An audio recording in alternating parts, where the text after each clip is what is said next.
Oh God, Helix, you're cute. Well, you so cute. You're so cute.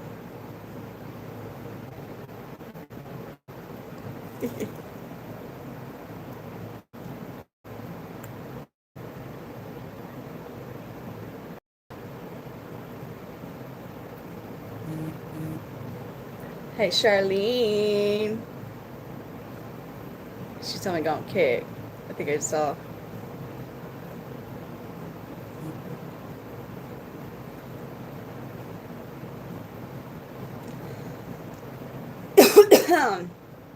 Well, I'm sorry about that.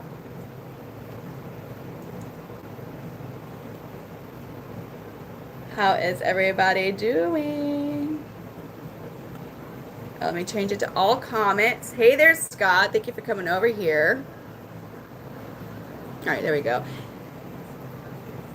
Dude, Desi. Yes, he did that at the very beginning of my stream last night. And I was like, yeah, I don't know what we were trying to do. Yes, please let us know if you're from the Tic Tac land. We can talk pretty free on here. I mean, within reason. Yay! Nice to see you. August, hello, Danny. Hello, hello, hello, hello.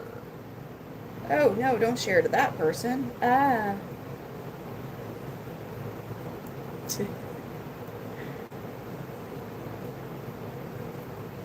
This visit is unnecessary. I think he was trying to convince me to give him more food. Truly, I got it all. We got it right now. We're on Dude Crafty. Oh my gosh. Hey, I appreciate you, Crafty. You were helping yesterday on TikTok with questions, and we really appreciate that. It's it was pretty busy last night over there. Yeah, we got the all the we have it on the all. Hey, so it's Inslee Rain is the brand. It's an indie brand, and this particular palette I think is like the groovy shrimp, the groovy garden. It has like mushrooms on it. Yeah, that's the palette I'm using. Yes, Versace. Uh, it's fun to learn about them, really. And then, I mean, I feel like once you start, look at his face. He's really trying to plot here. He's really actively like, what are we gonna do? He goes, are we gonna get a super worm? Hi. Oh, look at him go. It's about time. He is like crimson, right? Uh, yeah, they are. I have them tonight. This is just his coloration. A lot of Panther Chameleons will have red on them. Some of them are almost all red, depending on the locale and the coloration. So these are just his colors. He's actually he's actually in his resting colors. So when he fires up, like when he sees another male, that green you see will actually turn red. I've never owned monitors. His name is Helix.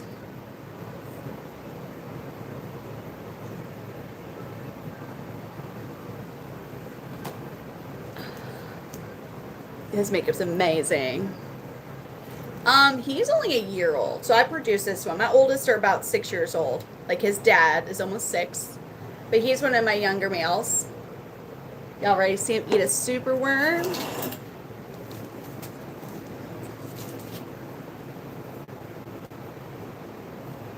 Let's get a super worm. He gets a little excited about it sometimes. Oh, he's actually one of my smaller males. I have males that are a lot bigger than this.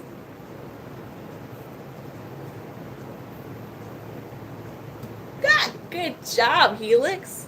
Look at that. He's an amazing hunter. Males live about 5 to 7 years, and females live about 2 to 4 years. And I know it's short in terms of reptiles. With that being said, though, with their lifespan, they only live a year or two in the wild on average. So there really was never too much to base how long they really could live for. As for most of the time, they would live longer in captivity. But we just had Ruby.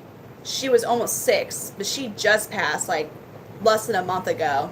So she was 5, almost 6. So she was over the life expectancy. This one I produced, so he technically didn't really, I mean, it's maybe some like tears and like hours of sleep. So there's a lot of species of lizards live long. And as regards to chameleons, Parsons chameleons, they live like 25 plus years. It was sad, Daniel. Thank you. He is an ambilobi locale, and his coloration is called yellow body red bar. Locale represents the region of Madagascar they're from. There's over 200 locales of panther chameleons. They all have their own unique colorations and markings, so they have a wide range of color. Yes. I have a leopard gecko too. You have a blue one? That's so cool. So they change their coloration based on mood and temperature. They're walking mood rings. It's a really big misconception that they change their color based on their surroundings or what they're touching. Yeah, he's just chilling. Well, actually, he's starting to fire up a little bit. So firing up is just a natural response for when a male sees another male. So he could see the males when he's out of his enclosure, like right behind us is his dad. The feet don't hurt. So we just gave Helix a snack. Let's give another one of the boys out. I'm thinking Kenny Powers, maybe. We can get Kenny Powers out. Let's see, Kenny Powers. So Kenny Powers is the same locale. He's an ambilobi, but he's a yellow body blue bar. He's a little older. He's 2.5 years old. He's another one I produced. So I arranged a hot date of his parents and raised the babies and kept him. So these guys, I produced them. So I breed Panther Chameleons. Both of these males here would probably be in the 600-ish range if you're buying them.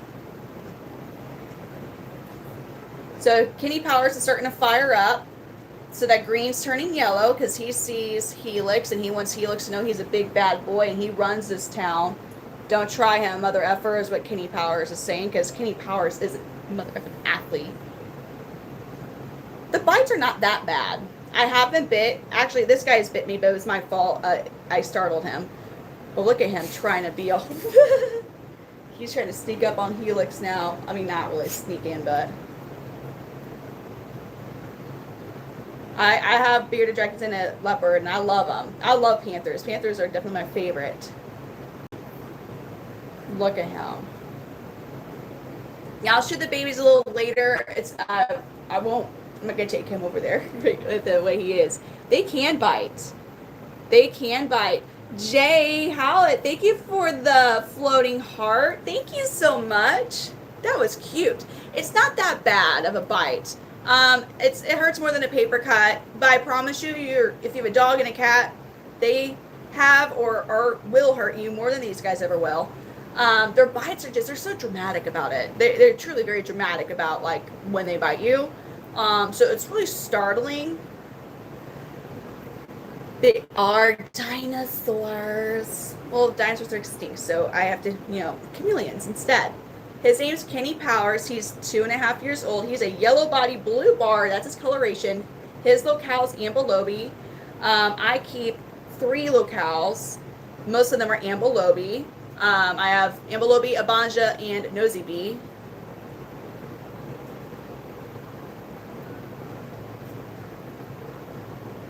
All meat, but I live in Missouri. I priority overnight ship anywhere in the U.S. except for Hawaii and Alaska. Oh, Captain, I want a hognose so bad, but I live in Missouri. And there's 2 things I have to get legally to own one, and I feel like I would not be able to handle illegally owning a hognose and never being able to upload pictures of it. Anyways. Yes. So he'll give you like the illusion of purple in the upper part of his bars because he has a lot of red. Let me do this. Actually, hold on. Let me wipe my lens. My bad. Don't go anywhere. I'm just wiping my lens so we can switch to the back cameras, which have better quality to zoom in. So let's zoom in. Okay. So if you look at the top of his blue bars. You see how there's a good amount of red in between his scales, and also in the yellow part. There's a lot of red in between, even underneath the yellow. When he really fires up, like right here, sometimes it can look purple. I will say, the one thing I don't care for with YouTube is I feel like the zooming in quality is not that good. Okay, here we go. Look at their scales. Isn't that so crazy awesome? Every little scale. Look at that. And like, look, this is so neat too. Granular scales. But see all those, like there, those, what would I say, 8 big circle scales, the yellow ones. But then when you look even closer, you see that there's a bunch of little itty bitty scales surrounding it. I mean, so they're works of art. Truly living works of art. Look at that. What? No, my bad. Sorry. Buttons and stuff, you know. I will have babies. Right now I have babies, and they will be looking for branches about April time. Some of them will be, I should say. And they're going to be helixes, half siblings. So they'll share the same sire, helix, and the babies that will be ready in April. We are doing, I believe I have 4 males and 4 females left for pre-order. So we could do pre-order. We're doing $100 deposits, and the total for the males with shipping is $650. That includes priority overnight shipping. Now, if you pay in full for the pre-order, they'll go down to $600 with shipping. So honestly, Captain, it depends. Yes, I don't have any wild caught. I don't have any wild caught Panther Chameleons. I have a couple F1s, but I don't have any that are wild caught. I have, damn, look at Helix right now. Look at Helix. Oh my God. Dude, Helix, straight, you're a stud, dude. They do eat insects. I have not known of anybody who's gotten that from chameleons. 6 years now. So this is my first chameleon. He's actually my first reptile. This is Redline. He's almost 6. Well, he's about 6 years old. And then Mr. Mondays, which is actually this guy's sire. Mr. Mondays. He's almost 6. So yeah, those are my first. And then Helix here. Isn't he so pretty? They would definitely fight if you let them, but we don't let them fight. We're not going to do that. We're not Michael Vick. Helix is always... Helix and Kenny Powers, regardless if they're about to shed or if they're like resting colors or winter funk, they're very vibrant chameleons. These two are. Thank you for the 100. That's Andra. Thank you. So males are extremely colorful and usually a good amount bigger than females. So here's a female. Nowhere near as colorful. Trying to see if I have a good, but that's a female right there. When they're young and when they first hatch, they're the same color. When Panther Chameleons first hatch, they're like a brownish gray color. They look like little ETs with 4 legs and a tail, a long tail. Males don't really start to show their male colors till about 3 months old, but if you look at the base of the tail, males tend to be a little thicker for the hemipenal bulge. The boss said, thank you for the clapping seal. That's like a whole vibe. Ooh, a toy Tyrannosaurus Rex. I like those. Aren't they cool? Let's give Kenny Powers a snack. A snack. A superworm.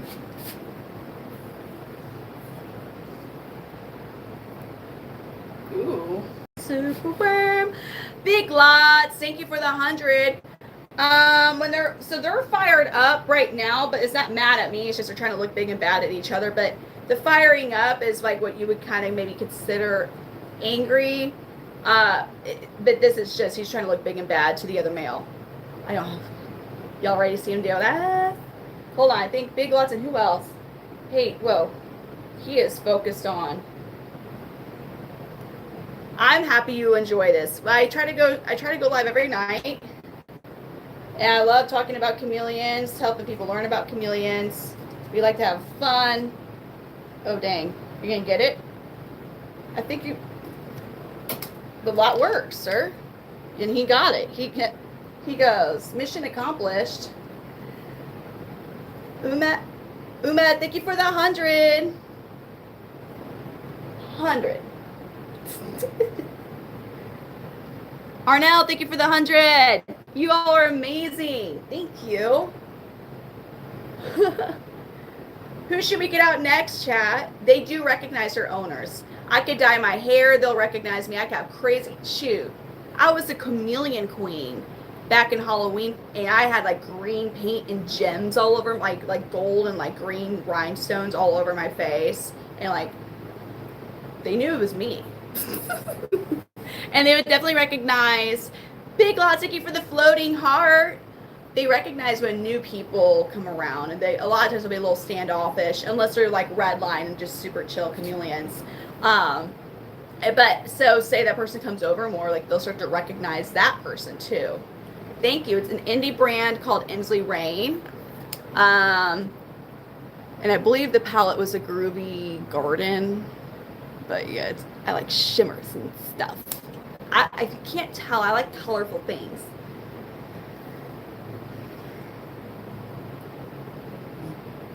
These guys are so cool. Like, I get like something like, they're so neat. Karen, thank you for the 100. Do y'all want to get, who should we get now? Did anybody say?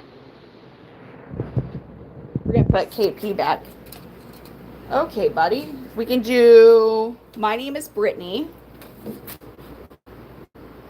Almost, but it's Brittany.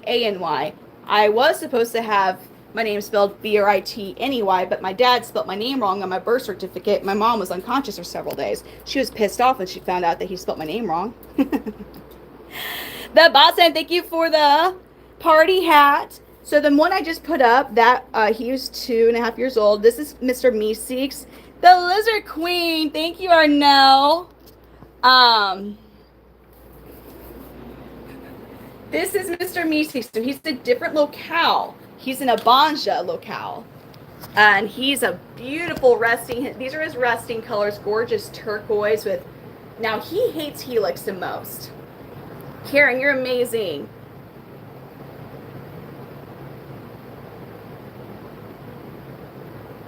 Okay, trying to see stuff.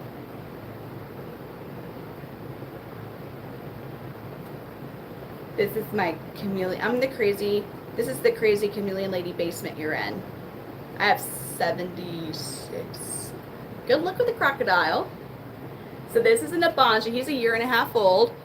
So one thing I find very interesting is, Karen, thank you for the laughing disco. All my chameleons kind of have like little quirks and like little individual things about them. So most of my males have a male that they hate the most in particular. Like, so he hates Helix the most. Mr. Meeks here hates Helix the most. Ah! Isn't he gorgeous? I don't have a favorite chameleon, but he's definitely made this locale my favorite locale. And look at him when he's real pissed off. You ready? So, listen to the, like, oh no, dude, you're not being rude, but look at him when he's actually fired up. You will never see, the only time you'll see him fired up is when he's pissed off from being woken up, basically. This is the same chameleon. I'm about to show you he's the same chameleon. These are, ready? Boom. That's the same guy. That's him fired up, like pissed the fudge knuckles off at me. No, they don't make sounds like geckos do. Occasionally you might hear them it's kind of a hiss. And it's not the same as like a snake hiss, though. Yeah, so they change their coloration based on mood and temperature. Well, thank you, the Boston. What tweaks would you recommend? So we started out over on Tic Tac Land, and it is a little different over here. I do enjoy it over here. Oh, hold on, what? No, trust me, when you see him in person like that, no, it's great. But dude, this is my most expensive Panther Chameleon. He was $1,000 before shipping. Abanjas tend to be a bit pricier than Ambalobis, and this he definitely was on the higher end of the average price range. A lot. I have a lot of. I have 76 chameleons. Now here's the thing. Like before you are like, oh, she isn't. She's cray cray, which I am, but I'm not. I'm like a good crazy. I'm a healthy crazy. I just a tad. I don't plan to keep all of those. Some of those are not going to be. Karen, thank you for the bubble heart. That one's cute. Thank you. This guy is. Now that's a Banja. This locale is going to be on the pricier end, but I mean, hello, is a gorgeous turquoise lizard with bars that go crimson red. Thank you, Stacy. I really appreciate all of the subscribers. We've been trying to grow our account over here. I really appreciate you. All right, let's give this boy a snack. So if you've never seen a chameleon eat, it's so cool. They can shoot their tongues out very far. They can actually shoot their tongue a full 1.5 to 2 times their entire body length, and their tongues go very fast. If their tongue was a car, it would go 0 to 60 miles per hour in 1/100th of a second. Oh god, damn, that's a fast superworm. You got it, dude. Good job, Helix. I love his stickers here. I do. So I do go to Reptile Expo. So I applied. Hopefully I get approved, because I'll be honest, a lot of my stuff is online. So I applied to vend at the All-American Reptile Plant and Reptile Expo in Overland Park, Kansas at the end of May. It's the 29th to the 31st. So I applied. So hopefully they approve. I did. Hey, listen, I have 3 kids, and we be combining names. Like I have James, Amelia, and Joseph. You bet your butt. I on every day I'll be like Jamelia. I'm like, I'm sorry, Joe Amelia. I'm combining chameleon names. I'm calling my boyfriend like my freaking dog name. Come on. I'm sorry.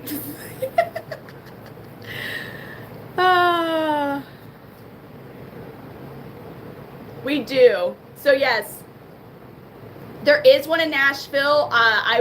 My babies are too young. I've been to Nashville last year at Show Me Reptiles. I loved Nashville. I want to vend there again. What really affects is how old my babies are if I'm in between clutches, because I will only bring appropriate size and age chameleons. I don't do sketch things. No, I'm trying to clean up my language. It's a struggle. I raised my babies till they're 3 to 4 months of age, and because these guys hatched, the oldest hatched Christmas time, they were not quite old enough, and I'm not going to bring, even if it's a few days, I'm not going to bring chameleons that are too young to an expo. Isn't he cute? Oh God. Karen, yo, they're distinguished fellas. I like that I can like and heart gifts too. That's so neat. Hold on. My dog training company has no issue. Oh, so I should get in. Some reptile expos are actually finally becoming smart. And what I mean by that is, if you ever go to a reptile expo, you're going to see literally probably dozens of ball python vendors and crested gecko vendors, which there's a lot of people that breed those, but I can't even tell you how many times I've heard from people like, well, we went to a reptile expo and all we saw were ball pythons and cresties. And it's like, I think you have some really cool morphs in both of those species. So some reptile shows are starting to get to where they're like, they don't want too much of the same species. Here's the thing. There's might be one other panther chameleon breeder. There will be a chameleon breeder of Vales and like Jacksons. Those are different. So, and I have a lot more of a higher following than the other panther chameleon breeder. So I don't know. Sometimes, well, I only bring that up because sometimes they do consider that. I'm not saying on YouTube, but on TikTok I do. They consider that sometimes with vendors, which I don't know if that's a good or a bad thing. Thank you, Justin. You want gold hoops? I can't do. I have small ears. I can't wear big old earrings. Oh my gosh, Boston. Yes. I went to an expo in Nashville. So Nashville has different rules than Missouri with animals. They had like, what were they? The foxes? They're like those, not like red foxes. Oh, God. They're like kind of whitish. They're not like the Arctic fox. What are those foxes called? Yes, so these chameleons hatch from eggs. Other species like helmeted and Jacksons have live births. But panther chameleons, veiled chameleons, Parsons chameleons, they lay eggs. Yeah, so I'm a sailor's daughter. My dad was, so, and then my stepdad, who was also former veteran, but then was like prison time also. Anyways, I was exposed to a lot of cuss words, and it's just damn, that stick just crazy. There, I said it was in an Arctic. Oh God, what type of fox was it? I was just saying. So Missouri's kind of strict about the shows with mammals, but for some reason Nashville, when I was at a reptile expo, people were selling Maine Coon kittens. And I was like, okay. Yeah. Charlene, what Charlene said, that type of fox. They were cute. I just couldn't imagine having one. Yeah, go tips. So yes, I mean, so Charlene will come and help me. Like I think she's coming out this weekend to help me kind of redo this room to make more room for more babies. And my boyfriend, when he's able to be in town, he helps me, but I take care, I would say 95% by myself. What you can, because look, they make bracelets. I got to get a bigger chameleon. But can you give me some? Look at that jewelry that Mr. Meeks seeks. Thank you, Boston. I hope so. Sebastian, you're right. But here's the thing. I'm having like my kids' teachers are watching, like one of them. You gotta understand the lady who was like, hey, Brittany, I'm not really big on social, the most polite, sweetest lady ever. She goes, hey, Brittany, I don't really have social media and whatnot. I'm not that familiar with it, but I found your really rainbow colorful lizards and wow, they're so neat. And I was thinking about the live I had done prior to her saying, I was like, oh no. Like we were totally listening to like Lil Jon and the East Side Boys, so,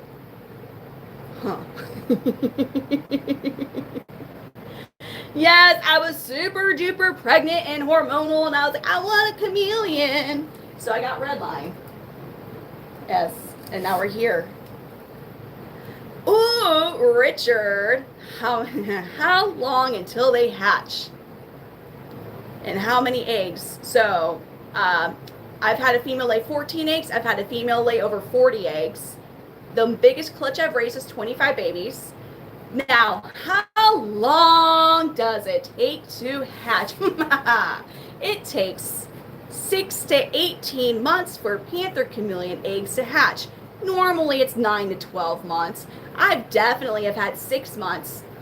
Oh, yes. I've definitely had 6 months. I think the longest was 15 months-ish. I've not had the full 18 months, thank God. But I've had 15 months. And another fun fact about chameleons and the eggs, there could be pretty significant gaps between the first egg and the last egg in the same clutch hatching. Like, we had a 5-month gap. It was fantastic, actually. Oh, yes. Yes. Huh.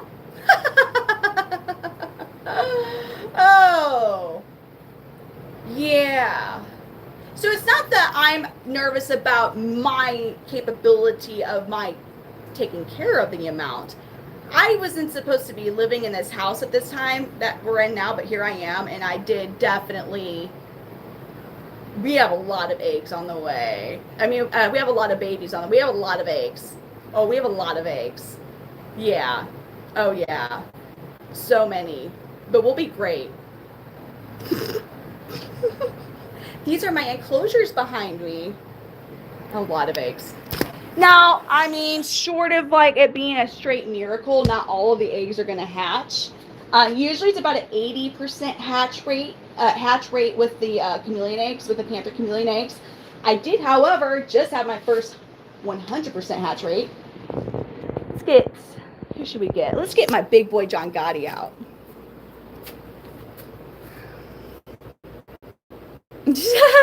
Devin's like, please say psych. Oh, man. John Gotti, would you like to come out, sir? This is another ambilobi locale. His coloration is called red body blue bar. Hi. Here's the thing. Like, that might seem a lot, but you gotta understand, some breeders have like 500 chameleons. And they're doing really good. It's just they have a huge basement. It's a husband-wife team. Whatever. And, yeah. So, roller girl. So they are more sensitive to incorrect husbandry than other reptiles. And I had no prior experience with reptiles. When I got into chameleons, I have my first panthers. And so when people have experience with like ball pythons, crested geckos, whatever, and then you go into keeping panther chameleons, you're going to be in for a whole huge difference, very big difference. But they are sensitive to incorrect husbandry. The hardest part, in my opinion, is getting their enclosure set up correctly. There's certain concepts to how you keep them that they are just different than other reptiles. And I feel like the biggest problem for years with keeping chameleons was there was not one good source of information for people to actually go to learn about chameleons. You do an internet search and you're going to pull up a bunch of baloney garbage. Reddit, honestly, is awful. Don't do it. Stay away from Reddit with these guys. And here's the thing: there are some people who are actually giving good information on Reddit, but you have to go through so much garbage, like it's just not worth the time. So, what is a new thing that is like, I want to say under 7 years, which is really recent in terms of keeping reptiles. The Chameleon Academy, Bill Strand, he's a scientist. He's a friend of mine, but he goes to Madagascar once a year, but he has everything, husbandry, care sheets, everything about all the commonly kept species of chameleons, including panthers. And that did not used to be a thing that people could just go to whenever and research them. He also has YouTube and he does podcasts. Very informative dude. He is a scientist, but he explains things in a way that us non-scientist people can understand. And he's very nice. That can introduce you to a community of like reptile keepers, chameleon keepers that want you to actually have a good experience and thrive with your chameleon. So it's amazing. So males about 5 to 7 years, females about 2 to 4. You're welcome. And here's another thing: buying from a reputable breeder makes all the difference too, because we're going to hold your hand through the process of your chameleon. That's what happened when I got my first chameleon. Is I was able to ask the breeder. He would answer my questions, and it was very helpful. When you go to big chain pet stores, even local stores, most of the time they have no knowledge about chameleons, and they're not going to be able to help you. And if they are being kept, big chain pet stores, they are 100% of the time in incorrect husbandry.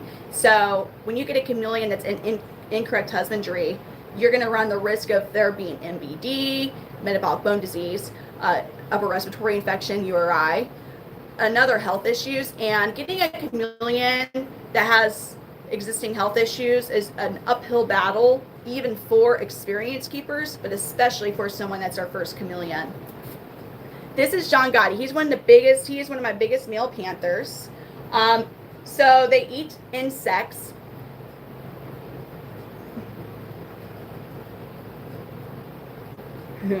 And depending on how old they are, So, and well, also individual chameleon as far as how much you feed.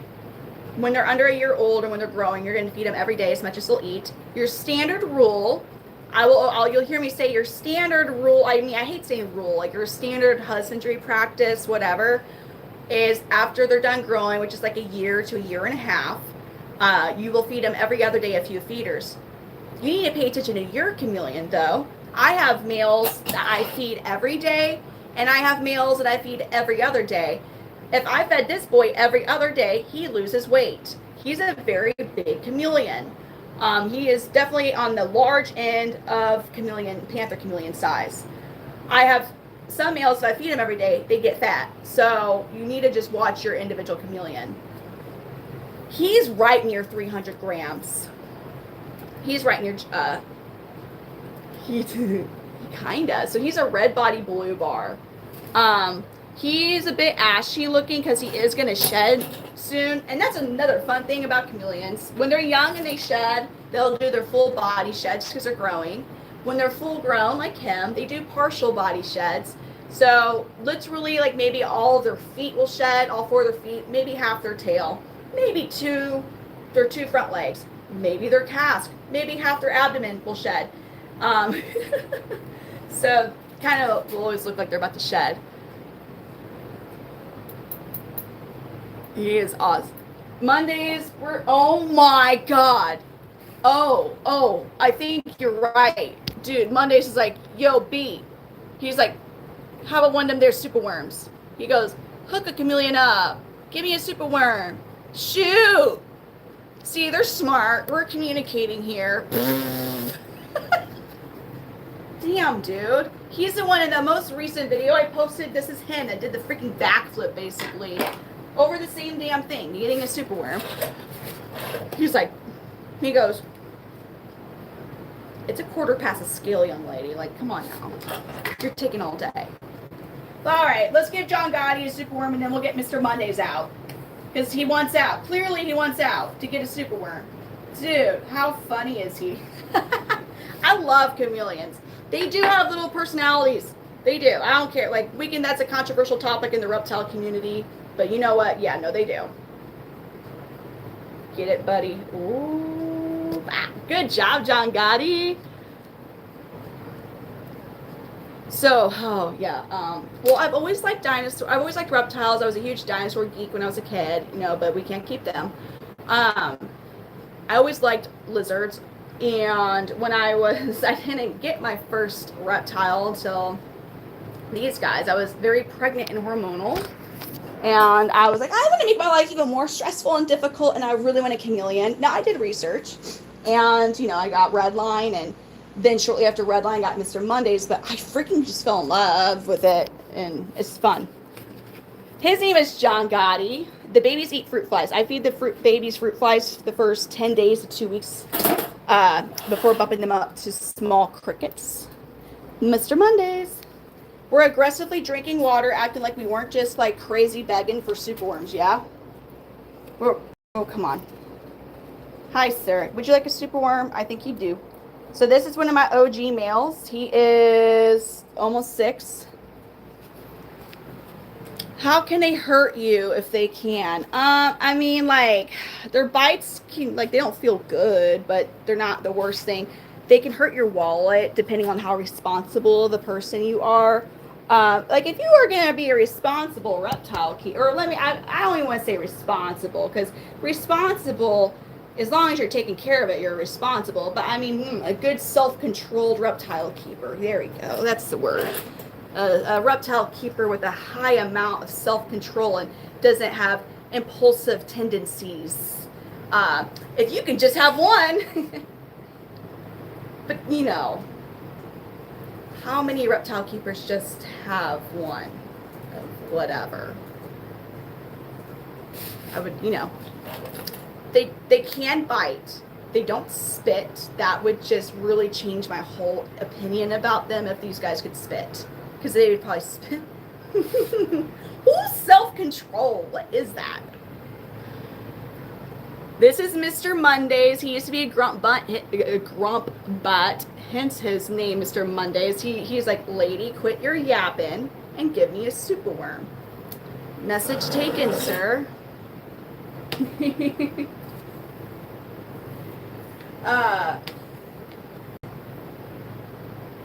But their bites really are not that bad. Yes, they hurt more than a paper cut.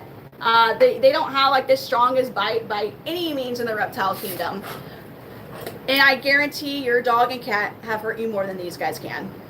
There's just, if a cat bites you and breaks the skin, like, you're going to the ER.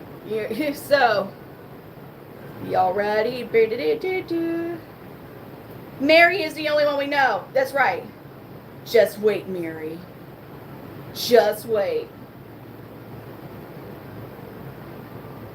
But wait, doesn't your husband have a snake? So don't you indeed actually have 2 reptiles? Oh God, Helix.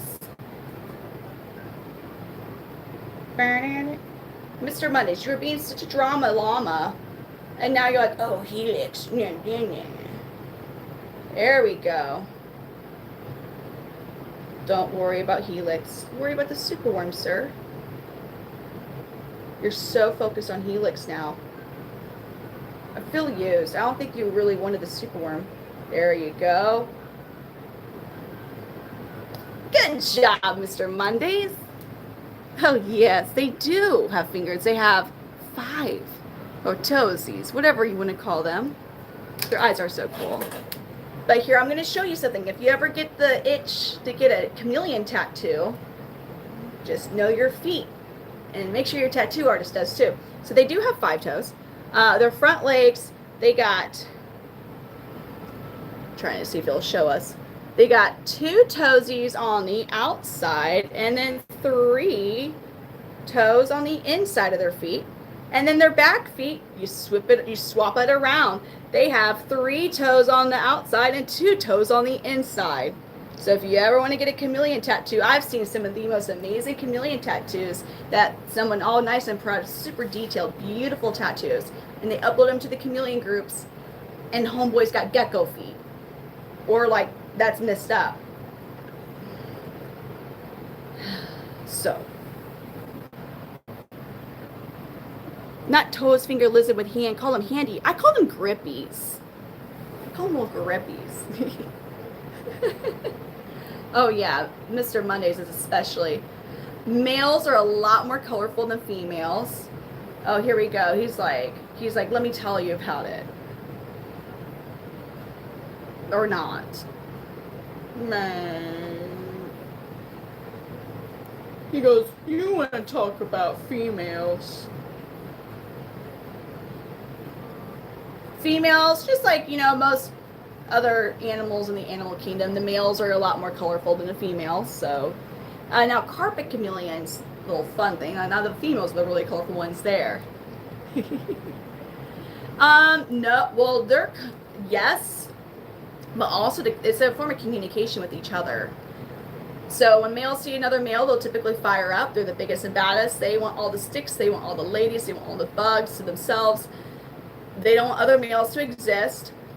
They get really beautiful bright colors. And then when they see females, they get into their mating display markings and colors.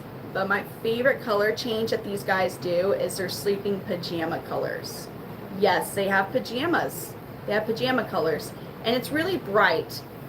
They get extremely bright at night. It's to the point to where it's like, wait, what? How do you guys survive in the wild? Well, they do, but not that good.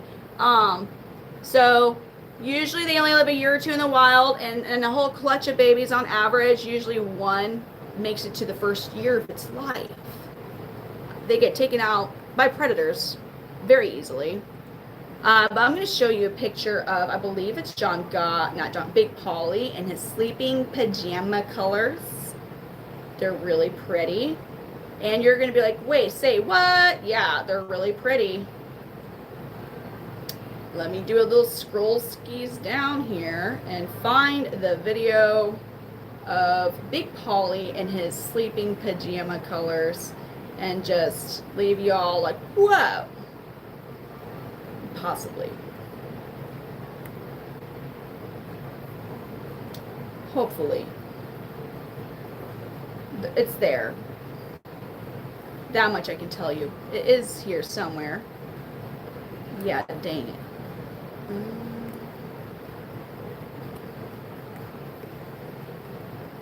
Was it there? What was it on? Instagram? Oh, ow. Man.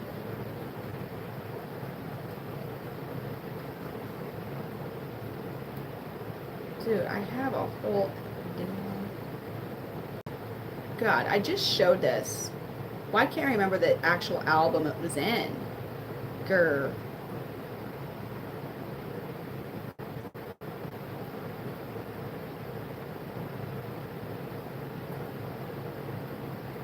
Okay, now we're gonna get there. Now we're gonna get there. Okay, okay, we're getting so close. We're getting very close to sleeping pajama colors. God dang it. I just found it yesterday. Why am I having a hard time with this?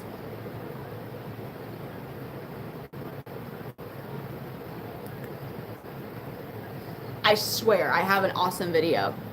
After I do, this is Mr. Mondays I'm holding right now. I'm gonna go to Tiki Tac. I'm gonna find it there. They can move faster, a little bit, and not the fastest. I raise them till they're 3 to 4 months old, and then I find branches for them. I don't just sell them at young. That was a super worm. I fed them. I have really chill males for them. Puffed up because he sees another male. A lot of my males will actually just come out to me. A good amount of my males, I should say. And yeah, we're gonna find this sleeping pajama video because now it's bothering me.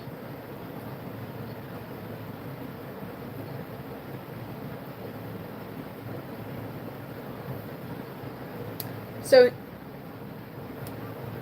that's not the one I wanted to show you, but at least I know it's there in case that's one I have to show you. Okay, I want Big Polly. Is this it? Yeah, I want Big Polly's. I have this really cool video of Big Polly in his sleeping pajama colors. Here we go. Found it. Found it, y'all. This is pajamas colors. This chameleon is sleeping. This is him sleeping. And that's Big Polly. Bright, bright, bright, bright, bright colors. That's when they like, yeah, they're not blending in. They stand the heck out when they sleep. Very bright at night. I love their sleeping pajama coloration. Here's another one. This is Redline sleeping along bright red. Females are nowhere near as colorful. They don't live as long. Yeah, this is Redline when he was sleeping a while ago. The water droplets on him from the mister. They're just bright.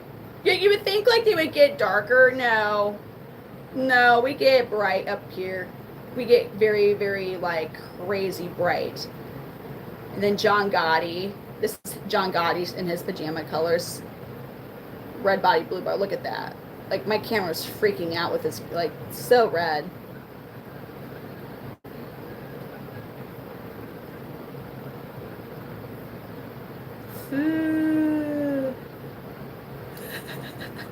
Yeah, they get real bright. That's why, so a lot of times with people like in Florida when they're going chameleon, looking for chameleons, they go at night because they're bright. Just chilling like that.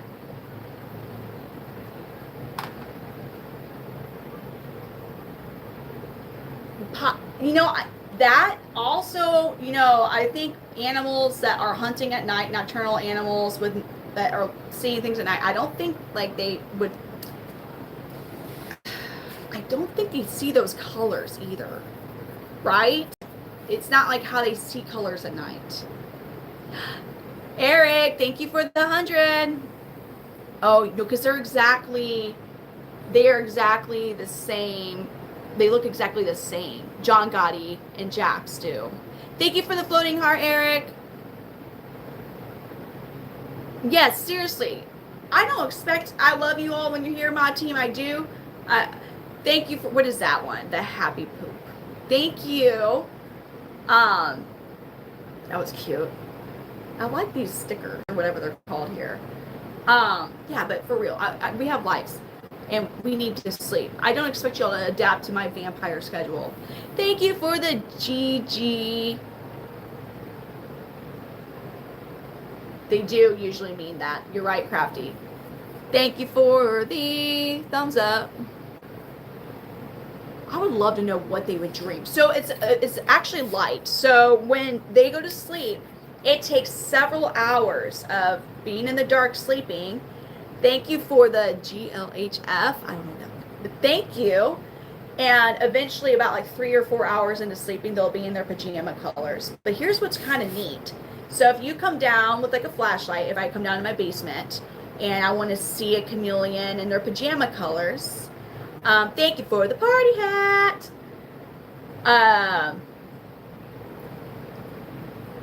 The light will actually make them go into their resting colors. So if you were to shine a light on a chameleon who is in his bright pajama colors like that, and say there was a leaf that was kind of like in front of him, his scales would be that were getting exposed, that were being touched by the light, would actually revert back to his resting state colors. But then if you were to move that leaf out of the way, the exact shape of the leaf blocking that light would be in his pajama color still. It's so cool. Thank you for the makeup brush. So no, I don't cover, I turn the lights off. They have, their lights are on for 12 hours and off for 12 hours. Being native to Madagascar, they are close to the equator, so you got the 12-hour days and nights. Thank you for the floating heart. Now I do have, if you see the plastic sheeting, I do use plastic sheeting or even corrugated plastic. It acts not just as a divider so the males can't see each other, but it also helps to retain humidity. I'm happy you guys are fascinated and loving what you're seeing. Who should we get out next? So I have not got out Redline, Maui, Big Polly, Gambino, Boudreaux or Jethro. Boudreaux's a super duper shy boy, and he is not the most. He's gonna be shedding soon. Lizard lady. The female, I mean, they prefer not to. So I would like. I still have mine divided. Like they are solitary creatures. Even another female, because you gotta think, like even though they don't take care of their babies after they lay their eggs, the survival of passing on their blood and carrying on their own line of reproducing, just that natural instinct of survival, they want to lay their eggs in what they deem as a safe place.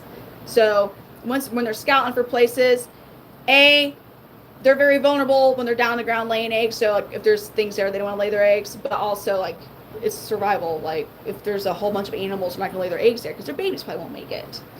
But being around another female, like if that's where this female's chilling, like whenever her eggs hatch, like she'll not eat her babies. But that's about it. So this is it's an indie brand. It's Inslee Rain is the name of the brand, and this particular pallet's called Groovy Garden. Let's get Gambino.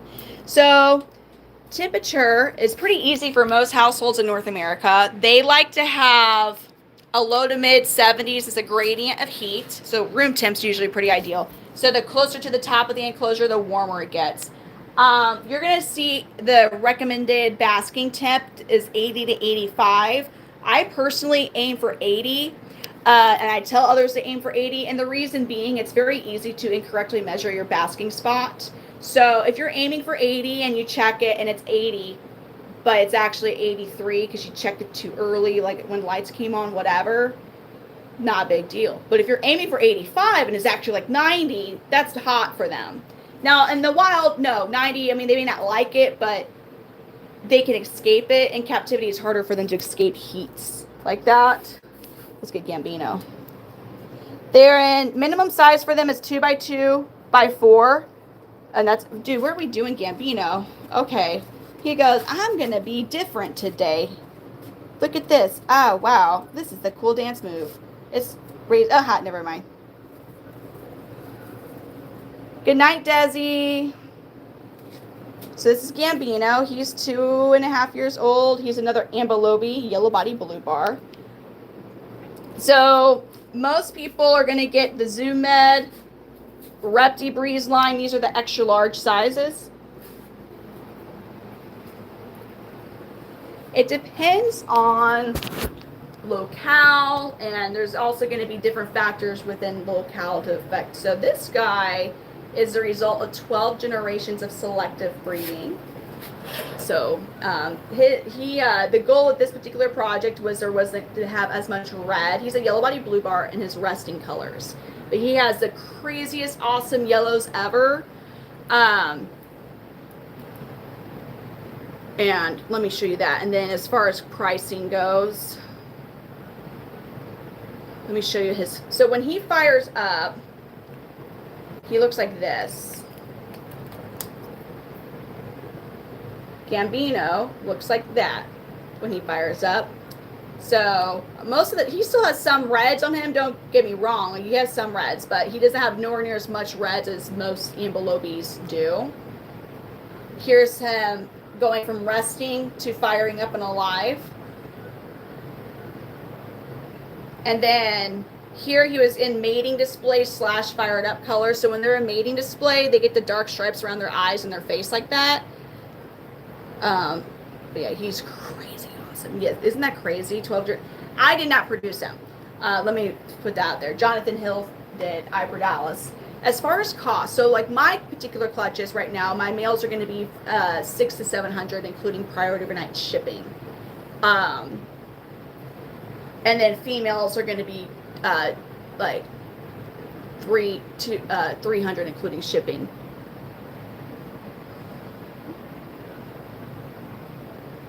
The fired up is what typically a male will do when they see another male.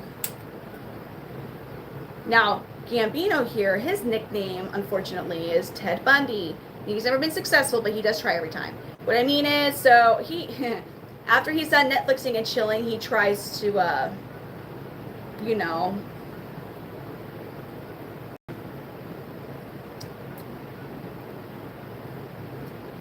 he tries to help her arrange her meeting with Chameleon Jesus, and he's not been successful. But so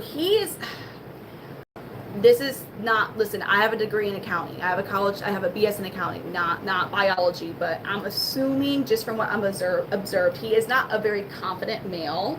So he right away gets to more of a defensive state. So every time he sees a female, instead of going into his mating display colors first, he gets into his fired up like he would react to seeing a male. But then it's like after a while, he's like, wait a minute. And then he gets the head bobbing and he's good to go. But then after he has come to his senses, he's like, wait a minute, you're a chameleon and I hate you. Grr! And like literally every time he tries to get her. So I have to like awkwardly be really close to the enclosure. And as soon as they're done, I have to get her out. We don't. Yeah. Hold on, I'm on the Discovery Channel. Yeah, Teddy Bundy her for sure. Yes, I love that name. Yes, so females are a lot smaller. They're nowhere near as colorful. Let me see if Bonita, I don't handle my females too much. I have a really sweet female named Bonita. Oh, so let's see how she's.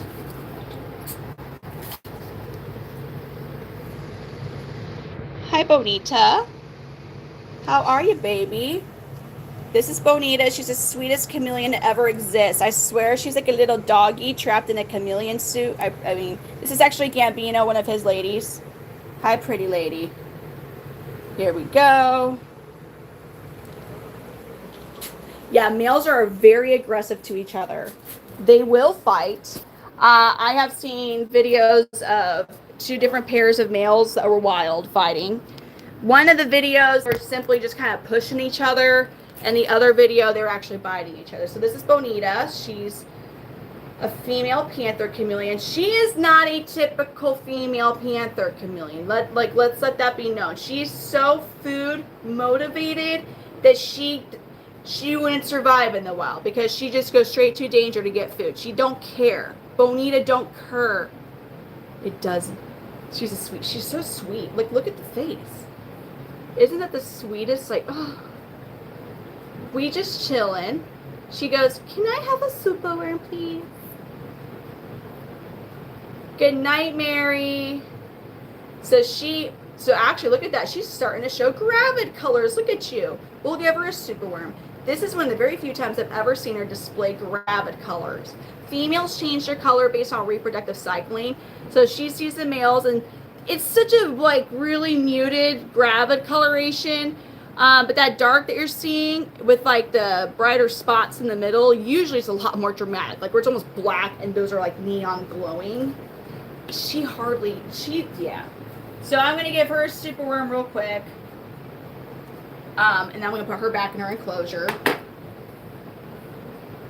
She's so, yeah, I don't handle female. And so here's the thing, like, yeah, I have to, she doesn't usually show gravid color, so I always have to pay attention to her belly. But she's just chilling.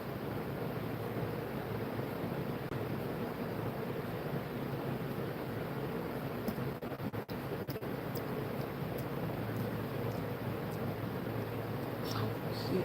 The snack. She was like, oh my God, was that good, sweetie? Oh yeah, we're food motivated. She goes, hell yeah. Females, here's the thing with females in handling over males. So females, they are going to be a bit more fragile than males. They are, laying eggs is hard on their bodies. They get stressed out. And so her, for example, she rarely shows gravid colors. So I have to pay attention. I have to pay attention to her belly. She is seriously this is not a normal female. I'm going to tell you, she's not a normal, like, she's so chill and unfazed. So I have to pay attention to her belly size and like, okay, you're looking like you're getting fat, so I can kind of tell she's gravid or not. Other females, so like little sweetie, she's actually really sweet. She just laid eggs, but she's still showing gravid color. But see how it's dark with the bright spots? So I wouldn't handle her, even though she did just lay eggs. Like, she's recouping from laying 16 eggs. That's Mr. Meeks' girl. That's an Abaja female. I know, I heard that. Smacking. So she'll be showing gravid color. She might already be, because I paired her up with John Gotti recently. Hi, Sahara. Oh, look at that face.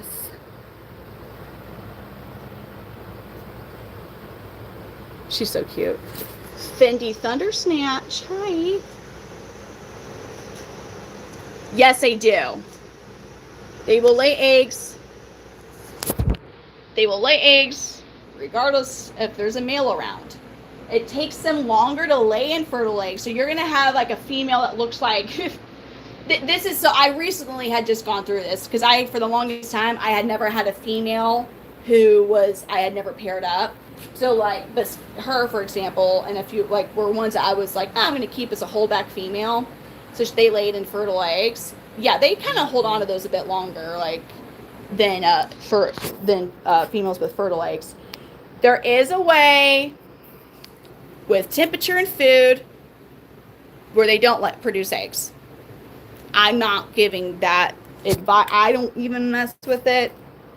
I'm not going to give that advice on any stream because, like, yeah. So, but there is, you can help prevent it, but even that's not 100% foolproof. But it basically has to do with cooler temps and not as much food. So, but the theory is, I mean, them laying eggs is difficult on them. We didn't. Look at Gambino fired up. See, he saw a female, and instead of getting into mating display colors, he fired up.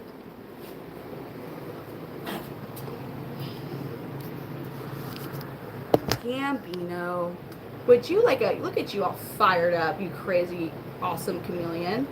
See, that was from seeing a female. He shouldn't do that. He should be head bobbing and getting in his mating display, not firing up. So the bites, it's not that bad. For the most part, when a chameleon bites you, I'm going to say 95% of the time when chameleons bite you, maybe more than that, it's a quick, get away from me. They're trying to scare you. They don't want to hang on to you and rip your flesh out because they're scared. They're just trying to get you to run away. They're just like, get away from me. Their jaws are not that powerful. with that being said, the thing that does suck about being bit by reptiles in general, you kind of just got to take it, because that can create like more damage than there would have been. It does hurt more than a paper. It hurts more than a paper cut. But I think dog scratches, cat scratches hurt worse. Obviously, getting bit by your dog or cat hurts more. Stubbing my toe will 100% ruin my day more than a chameleon biting me, because you know I might actually break my freaking pinky toe, like I've done so many times. Yeah, I'd rather get bit by a chameleon than stung by any insect. Bit by an insect, they can poop on you. So I have a few males that prefer to not poop in their enclosure, so sometimes that's while I'm handling them.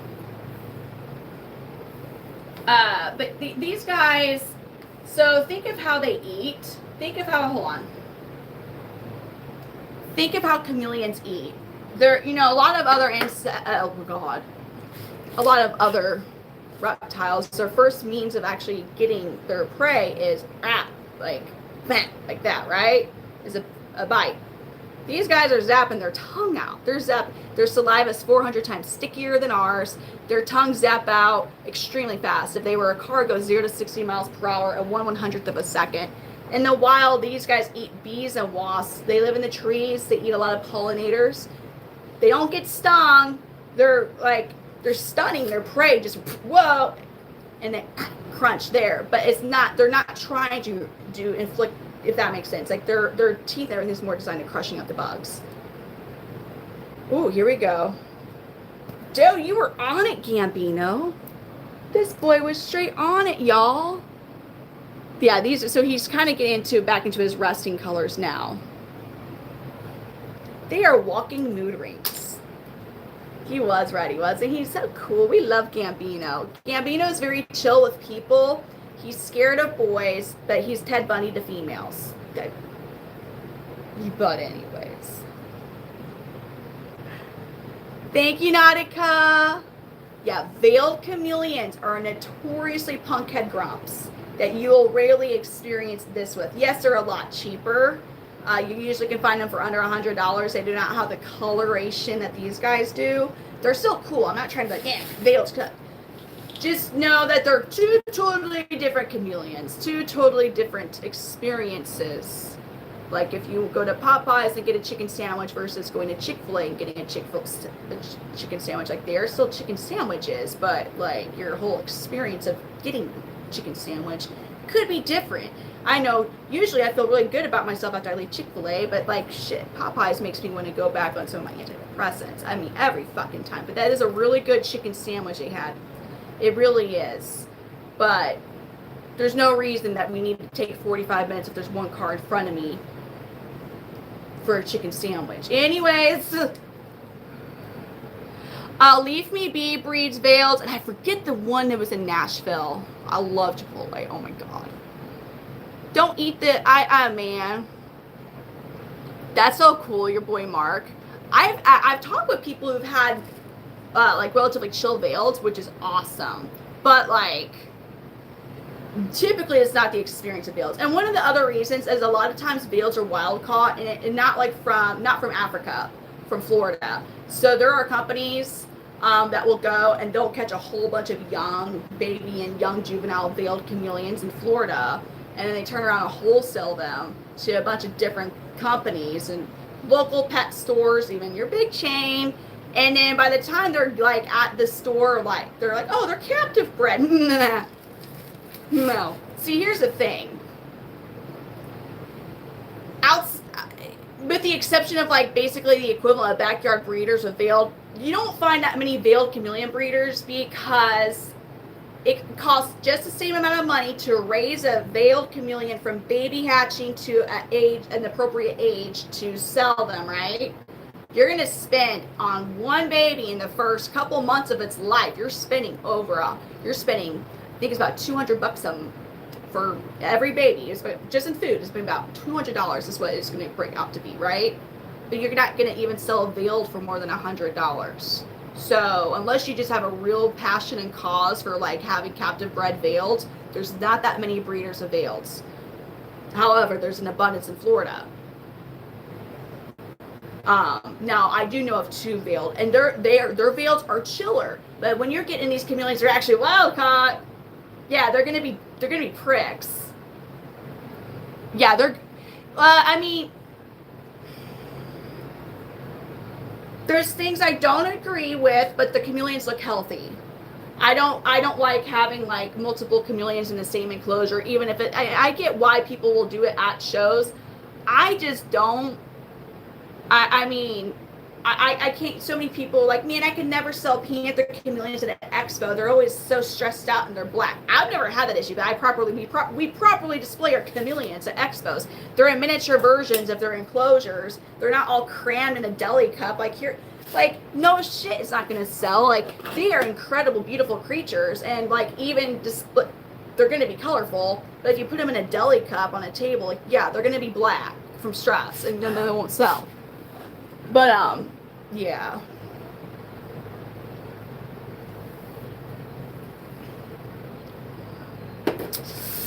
Oh no, Southern hospitality does exist. It does exist. I mean, I went in Alabama at freaking 5 a.m. once to McDonald's. Oh my gosh. Those ladies were so sweet. They almost, like, I don't even, listen, normally this would weird me out, but I almost, like, rededicated my life to Jesus. Like, they're like, good morning. They're like, good morning, young lady. And they're like, they are also sweet at McDonald's at 5 a.m. Normally, McDonald's workers at 5 a.m. are not sweet.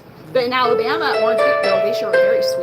They're like, and they made sure to know that God loved me. They told me God loved me like 15 times. Like, but it was all of them, and they were singing, and I was like, where am I? Like, they were singing like it was almost. Have you ever been to the Fudge Factory?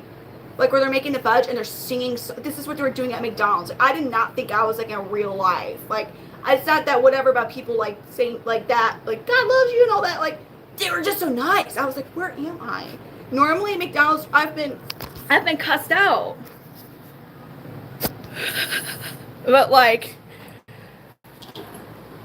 no, lavender, iguana are highly invasive in Florida, and this is what's happening. I believe basically there's people who are getting paid to dispose of the iguana in Florida because they're an invasive species. So they're, instead of like, here's the thing, I can get behind that they're not just like straight up wasting the iguana, and they're finding ways to utilize it, you know, so cooking and meals, because they're basically being told by the government to just them, right? Because they're an invasive species. So I do give the people kudos for at least trying to like not just like straight up like, you know, like not utilize the life that was taken, I guess is the best thing I could say. But yeah, I don't have a desire to eat the iguana.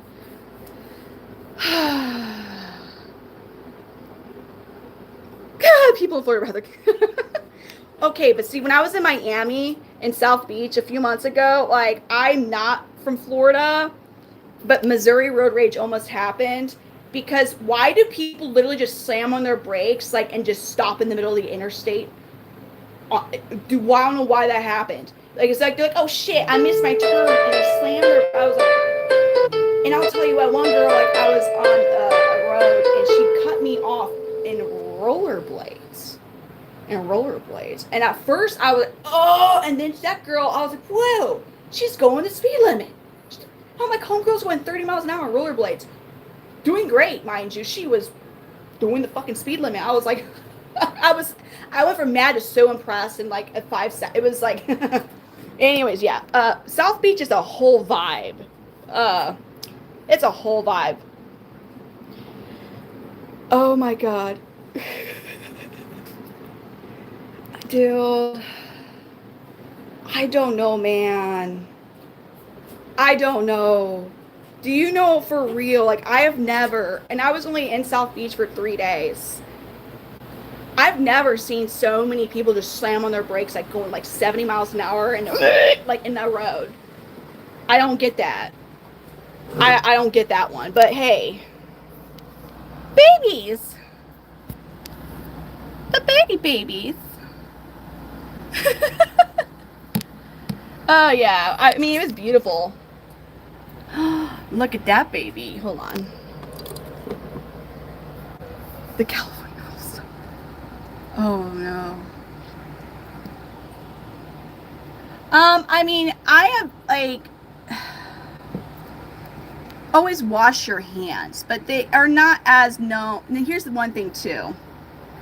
If you're eating the bacteria that like the freaking Komodo dragon has, like no, their bites are not like they might cut your skin a bit or break it a bit, but it's not. Just wash your hands. The only thing I've ever heard of was somebody getting an infection was they had an open cut on their hand and they were deep cleaning the enclosure and like some dirty water got into it. Isn't he cute? I think he was.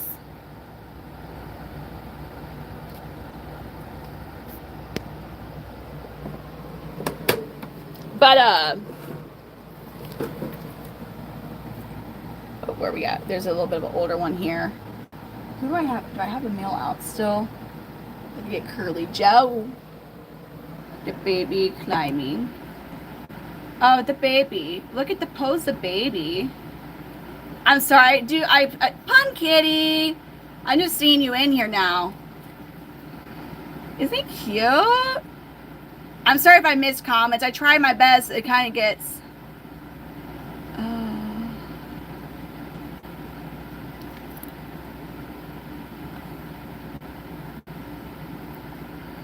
No, I don't really handle the babies, especially that size. Like that guy just hatched on February 3rd. Yeah, February 13th. Oh, he's gonna eat. He's gonna eat. Do it. Do it. We want to watch you eat. Ah, you eat the boo ski. Just a cute fruit fly. But so cute in such a weird posture. I mean, what other animal has one foot attached to the ceiling and they're standing on the two front legs? One leg just dangling like yee-hoo, and then they're eating. Like, have you ever seen that? No, I haven't. That was my first time ever seeing that happen. Does it? Well, you know, hey, we got they kind of have to have something like that, you know. Look at this one. Oh yeah, get it. What we doing, man? We booking it. Man, we booking it. Yeah, baby, we booking. Get it, dude. Do it. You're like, why are you staring at me? You were straight booking it. No. I mean, come on now, Shane. Come on now, man. Come on, man. Stopping it. I'm stopping it. He's so cute. Oh, Loki.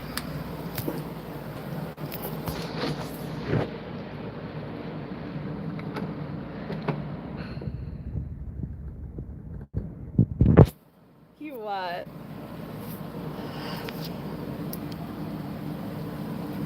I pride myself in being a very great driver. Oh, man. He did. I was trying to see if I could get Curly Joe. Curly Joe, where are you?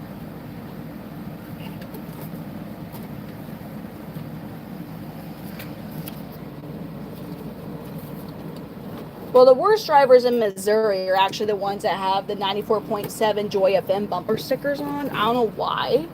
It's like a Christian radio station, and I swear, like, it's just a red flag when they got the bumper sticker on their car. Like, look out! Because we don't know what they're about to do. Okay? So, in the St. Louis area, that's like a big, like, uh-oh, guys. When I was like 15... Here's Curly Joe. He's a young, he's 2 months old. Gambino, where are you going? Where are you going? Sir? Okay, where were you trying to go, sir? Okay. We're just going to put you back.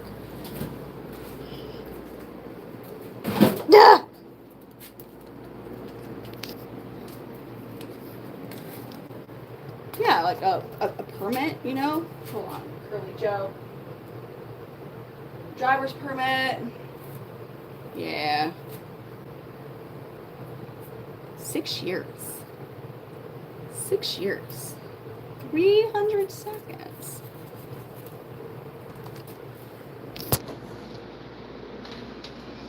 Okay, Curly Joe. He's a young male. Redline's his sire.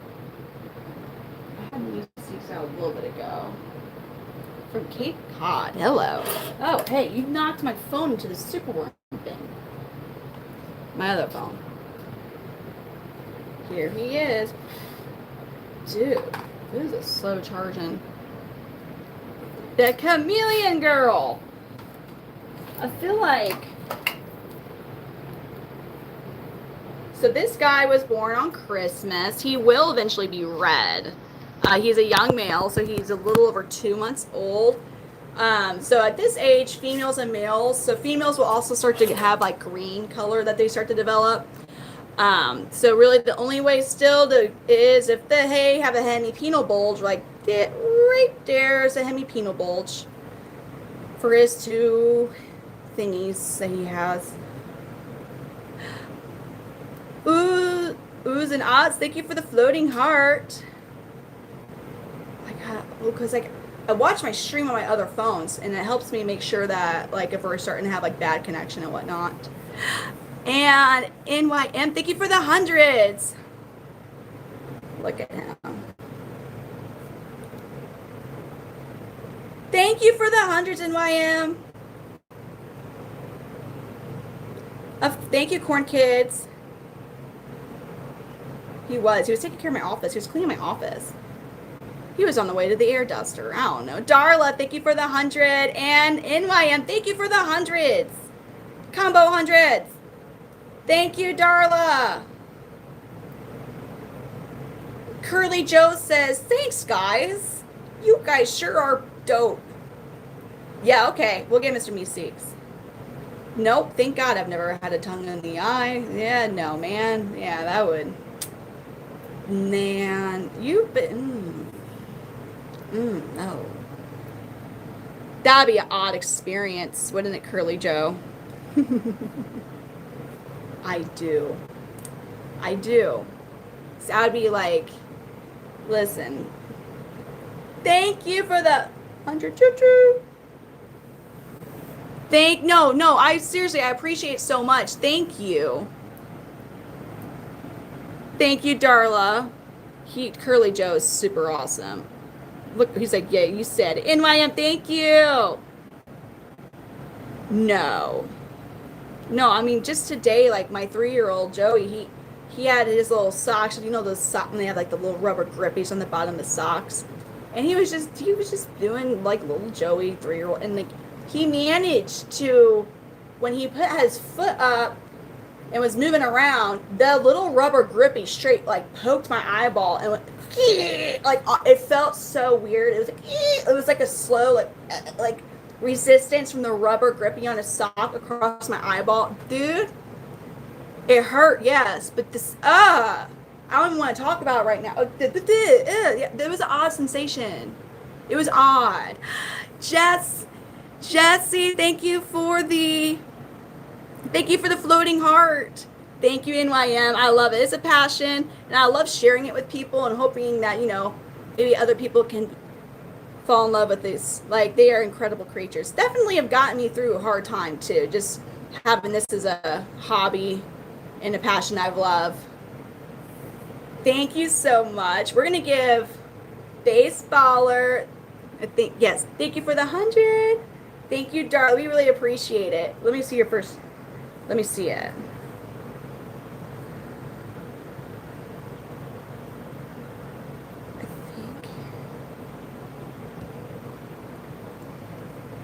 Oh my gosh, he's so cute. He's very chill too, like his sire Redline. Okay, I'm gonna put him up so we can get, because I will not get a big male, because yeah, he's grown, but like a full-grown male could eat him.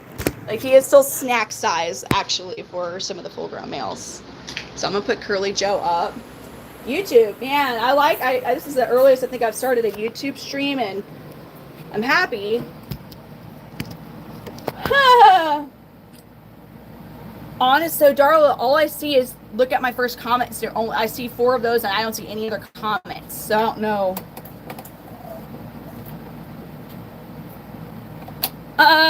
Like I'm doing like over $200 a week in crickets and food. So it gets expensive when you're getting multiple sizes of crickets because you're feeding multiple like life stages of chameleons. Let's get Meeks. Oh, they would, unfortunately. I mean, like, I don't want that happen, but they would. Meeks, you're being summoned, sir. Mr. Meeks. They want you.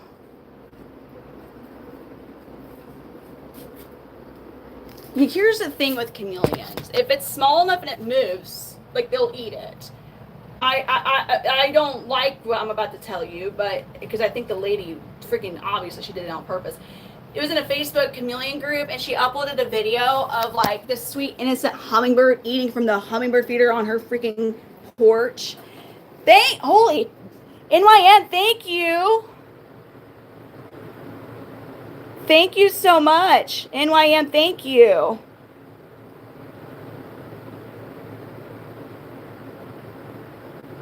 Yeah. It's, yeah. But she uploaded a video, and yeah, and then her chameleon also happened to be outside, and like he ate the damn hummingbird. And I was actually pretty mad about the video because like she's like, see, they can eat birds. I was like, yeah, they can, can't they? Like, yeah, so that happened. Yeah, we wanted to find out where she lived. They can. You maybe not him, but one of my bigger males 100% could. Because like if it's small enough and it moves, and they're like, I think I got this, they're gonna go for it. And like, yes, dude. Oh, same here, Mr. Biggs. Like I was like, really? And as far as pinkies, I have never fed my chameleons pinkies. There are keepers. Pinkies are like a very, very, very, very, very, very every once in a while type of snack treat thing. You're talking like every 6 months, like 1 every 6 months, so 2 a year. Now, some breeders will give their females a pinky after she lays her eggs, because that's one thing with females is people don't really realize how much extra nutrients they need after they lay their eggs. Like if you're a woman and you've had babies, like you get it, like you're depleted. So they are too. So they need to get rehydrated and tons of protein. So pinkies do provide a lot of protein for them. They can't hear. Look at this, look at this, look at this. Let's do a quick little basic anatomy. What are they missing here? They do not have an ear hole.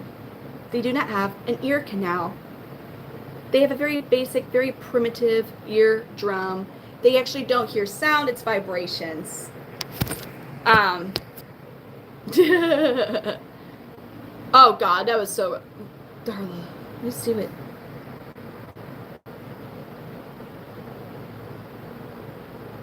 Hold on. I'm Avery and just go over... Congratulations! I see it now. You're gonna get a tattoo and it's gonna be eagle. That's awesome, Avery. That's so awesome. I'm so happy you can hear. I'm sorry that maybe this voice here is probably not one of the most pleasant things to hear. That's gonna be so awesome. I don't know what you're saying. You want to give him another snack? Let's give him another snack. Mr. Meeks, he deserves it. Drill Beats, thank you for the floating heart. Down. Shoot.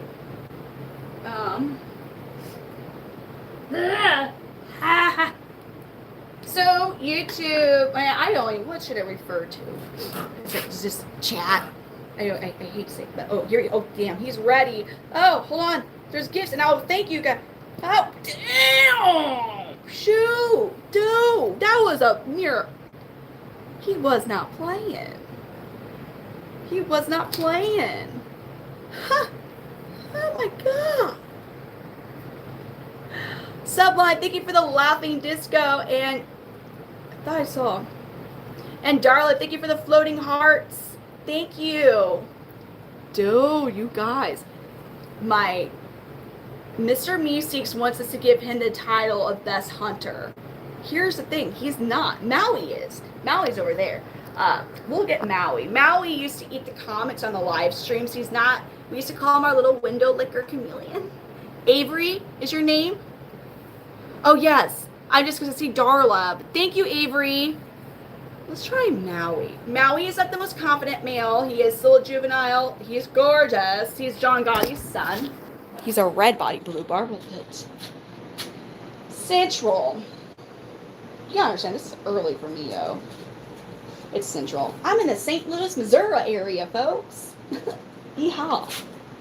I'm joking. We don't talk like that in this part of Missouri. Wrong chameleon. Yeah, we want Maui. So Maui used to eat the comments on the live stream. We had to really pay attention to his cute eyes. Yes, and he has not attempted to do it in a while. I guess he finally picked up, like he goes, okay, so maybe they're not actually food. Okay, maybe they're not edible. He goes, I thought if it moves, it's edible, right? No. You can find me in St. Louis. I'm not going to say the rest of that part. Yes, y'all do. I don't say Missouri. My grandma sure did. But she also said, like, I'm going to go, she would be like, I'm going to go wash dishes. Or, George Washington was our... Oh, God. I'm losing myself. George Washington. Oh, fuck. I can't. Yeah, George Washington was our first president. George Washington. Wash. Bringing to wash the dishes. Oh, here's Maui. He's our 10-month-old, I had a blah there. He is our 10-month-old red body blue bar juvenile male ambilobi. He's John Gotti's son, one of his sons. You're trying to get used to here. That would be such a yeah, I couldn't imagine that. That's something like my mind's like right now, like not having experienced sound to experiencing sound. Oh, it's Maui. He's still growing. He's gonna be a big boy. Let's give him going to the Walmarts. Because, see, when you're from Missouri, there's only one Walmart in your town. So when you say, I'm going to the Walmart, we already know which Walmart you're going to because there's only one Walmart. So you're going to the Walmart. Like it's an actual event. We're going to the Walmart.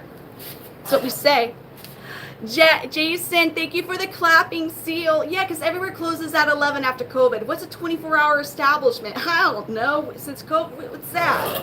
Except for, like, Waffle House. That's an experience. Don't go.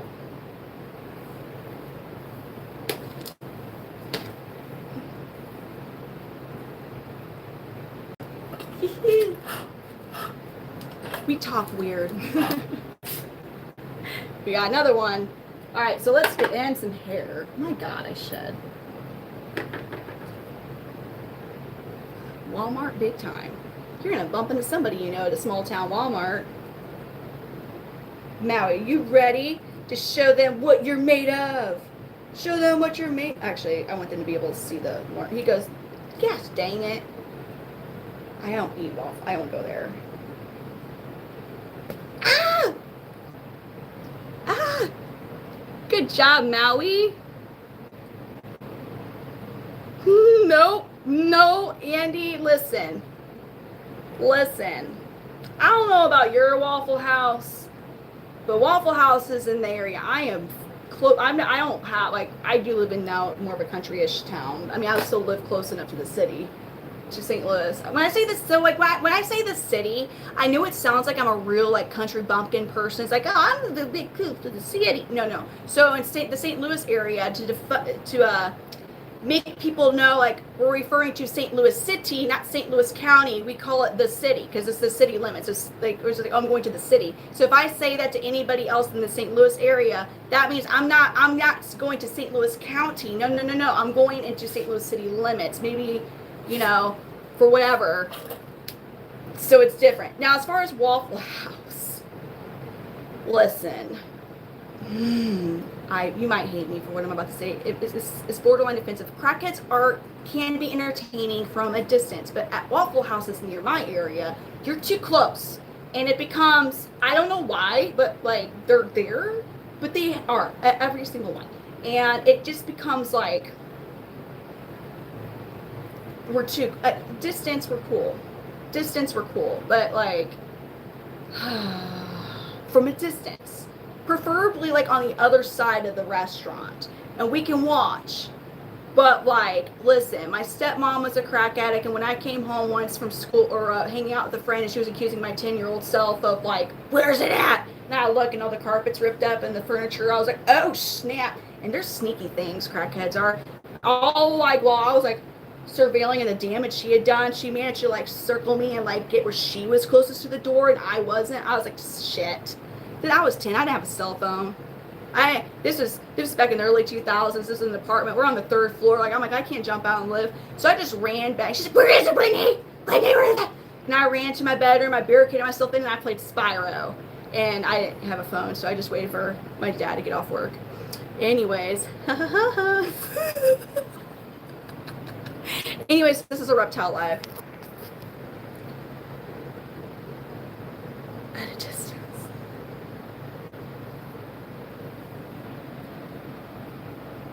Listen, I make joke of traumas. We have to make dark humor here occasionally. Spyro. I like the first original 3.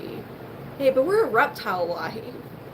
No, I don't have a favorite. There are certain traits that, like, I love. Like, Maui here has the perfectly structured blue bars. Like, he literally, to a T, has the perfect ambilobi bars. Perfect. They're gorgeous. Perfect blue, perfectly shaped. They got, literally, he has the Y on both sides even. Like, hot damn. Like, if we were looking at collectors, like, Pokemon cards, there's no faults on, like, there's not little itty bitty hard to see little black ink specks that make your $1,000 Mewtwo card worth like 50, so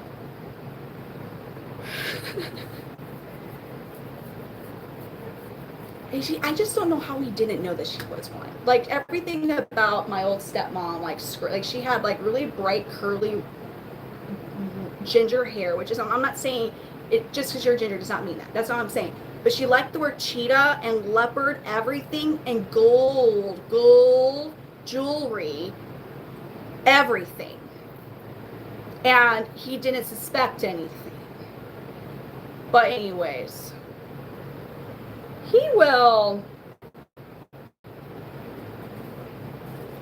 so red body blue bars, they do change their color.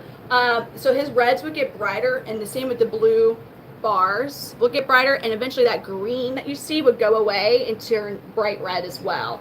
So he's almost a full red resting color. With that being said, he's still young. His sire, John Gotti, he didn't even actually develop all the reds he has now until he was 18 months old. Yeah, listen, my dad spelled my name wrong on my birth certificate. Okay, I was supposed to be like Britney Spears Brittany, but I'm Brittany. So, I love my dad.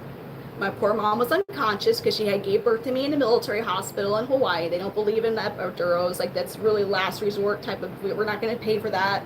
An epidural for you, ma'am. Sorry. So poor mama went through labor for like 2 freaking days before emergency C-section, was unconscious afterwards for 4 days. So he was the one who did the birth certificate. Could you imagine though? Because in the 90s, like, it wasn't like you went online and just like bought something that had some baby's name. Like, you made that shit. Or special ordered it, like, off a catalog. So she had, like, Brittany spelled the way she wanted it spelled, like, on custom everything. And then she found she got the birth certificate, and she was like...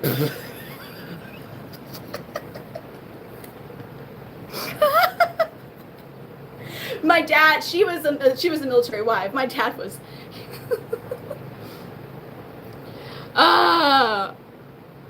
It's mood.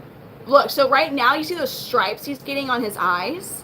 That's part of the mating display colors. He sees some girls. But so he's still grown. He's still a juvenile. He's about 10 months old. They get most of their growth and color development done when they're about a year old. Now, however, they still will have some changes up until they're about 18 months old. And I've noticed with red body blue bars, that's the color he is. His locality is Ambelobi, but red body blue bars, they tend to take up that 18 months. So John Gotti had hardly any reds on him even when he was a year old. And then when he was about 18 months old, he had a shed. And after he shed, bam, reds. I was like, well, hot damn. I was concerned. I thought I didn't have a red body blue bar. He just took a while. So what I'm getting at is that green you see could eventually just be red as he gets older. And he would have like a dark red resting that you see. And when he fires up, it's bright red. Good night, Charlene. Good night. Love you. It's all good. Yeah.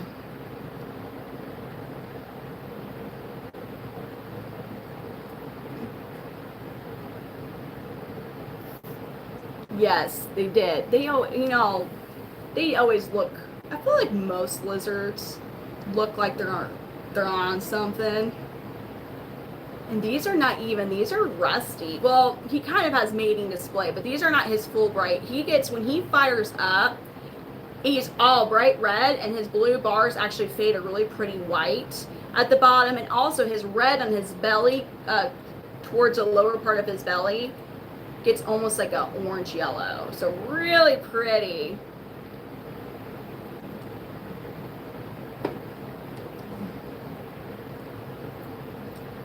Let me see.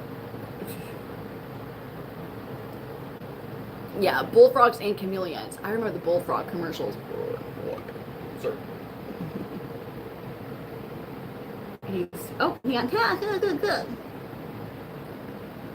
Now I'm curious. So Jethro Mac Boating. Yeah, y'all need that. He's never fired up, but will he get? If I show a male to you, are you going to get defensive at all and protect your enclosure, or are you going to let homeboy just take your home from you? You would just let homeboy take your home. Never mind. I was trying to see if Jethro. It's so difficult to actually film. It can be very. I think the best way to actually capture a really cool capture change would be like a time lapse of them sleeping, and that way. Because when they do it from firing up, it happens in seconds. Like they will be, but when they sleep, no, we're going in. When they sleep, it happens gradually over several hours. And if I could get like a time, like a hyperspeed video, I think that'd be pretty cool. We're gonna get Jethro Mac Boating. He's another one I produced. It's pretty cool. I'm getting to the point to where a lot of the chameleons I show you I've produced. Not all of them, but meaning like oh god, so here's Jethro Mac Boating. He's also a juvenile. He is a yellow body blue bar, a holdback of mine.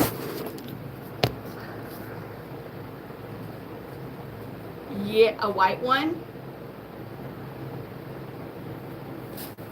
Maybe red line. He's not actually white. He just is old. He's actually red.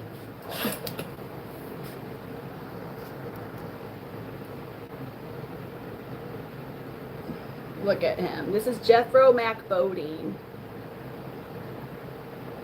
He's the one who likes to basically torture his food.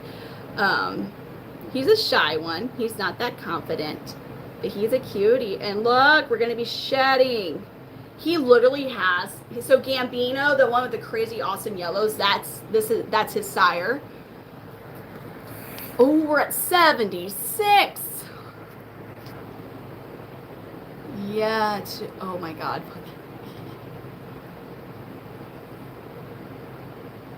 I know. I feel like I've been catering to the West Coast with but then I don't want to do my live streams when my kids are awake. And yeah, so I'll wait till they're asleep.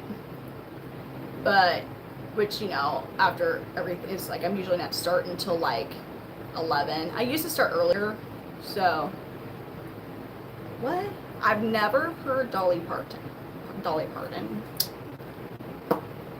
Never heard that one. I don't see that, but hey, Jethro McBoating. Look at him. Is he? He's gonna be. I want to see his fired up colors so bad. I never have. He's getting a bit more confident. 76 chameleons.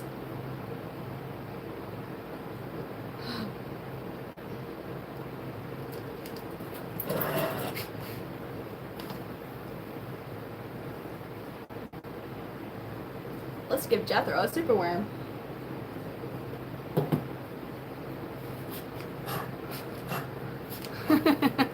Yeah, Amelia, man, my daughter. Man. She says some of those.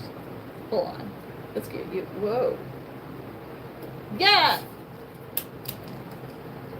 Oh, you're actually eating it? You actually ate your food and you didn't torture it. Good job. Usually he takes a look and it's gonna like, the superworm's still alive, but obviously he won't make it from that bite. And he's just like, hey, tell my family I love you. I'm like dangling, like still wiggling around in his mouth, and he's just chilling there like that for like a minute or two. Hey, if you want ethically bred, high quality chameleons, you bet there's people out here that have all these chameleons and take care of them, and that's what we do. Thank you, Angela. Angel, so it's a indie brand. It's called, the brand is Inslee Rain, and the palette of my eyeshadow is the Groovy Gardens. Their hands are so cute. I call them grippies. Little grippies. Yeah, 6 years. And you want to know it's crazy too. It takes a while to like, so I invested in a good, like Gambino, his sire. I technically invested in him. I bought him. I didn't buy an egg, but I pre-ordered him when he was an egg. And so I invested in him in 2000 and it was either the end of 21 or the beginning of 22. And I did not, hold on. It was either, yeah, it was either the end of 20, let me, hold on, now I'm struggling. It was, no. Because it took him a whole year. Okay, so I invested in him in 2022. And I made sure to get first pick of the clutch that Gambino was from after Jonathan picked his holdback. I didn't actually have Gambino until 2024. So as I said, it takes 6 to 18 months for them to hatch. And then you're gonna raise them until they're 3 to 4 months old. So I didn't get him until it was either the end of 23 or the beginning of 24. But you get what I'm saying. Like I waited a while just to get the chameleon after buying him, but he's still young. And so then, you know, my first clutches from him didn't hatch until 2025. So I got him at like the end of 23, beginning of 24. When he was old enough, I paired him up with a female that was, you know, that I got for him, and then it took over a year for the eggs to hatch. So like it takes a while to get to where you even have the babies that you're raising. Like I just got now I have 2 generations of Midwest Panther Chameleons. This one's Jethro McBoating. How are we pre-ordering chameleons? How? Because like it, like I, so usually you're gonna have around 20 to 25 babies is about, let's just say 20 babies is about an average clutch size. So to be safe, and you can't determine the gender, you can't manipulate temperatures, and like I guess there's certain, I think snake, maybe I forget what species, what you can manipulate with the temperatures of the eggs, like if you're gonna have males or females. You cannot do that, but on average it averages out to be about 50-50, like 50 males, 50% males, 50% females. Now you might have some real female heavy clutches or male heavy clutches, but it usually averages out to be about half and half. So if I have a clutch of 20 healthy eggs, to be safe, I could do a pre-order of like 3 males and 3 females, right? I should have 3 males and 3 females out of 20. You know what I mean? So you're not like pre-ordering your entire clutch. But so then people who this is how breeders that pre-order do pre-orders. A lot of breeders will do like first come first serve. So the first person who pre-ordered, I let them pick their male. You know what I mean? That's what happened with me with Gambino. And then you go down the list. Now you don't set your entire clutch as a pre-order because we don't know how many males or females are going to be. Obviously, stuff's refundable if for some reason you had 100% female clutch and you had 3 male deposits. Like I don't have male, sorry. So you work that out. But yeah, it's a very common practice. Usually, because sometimes some of these breeders and some clutches like go fast. Hey, Tiffany, no. Josh, hey, we try our darndest to people. That's just what they like to do. So yes, so we're doing for the red line clutch. So let me get red line's old, just so you know. He's my first chameleon. Now he is beautiful. He just is a little old. So he is, okay. This is the half sibling of my red line clutch. This is her sire red line.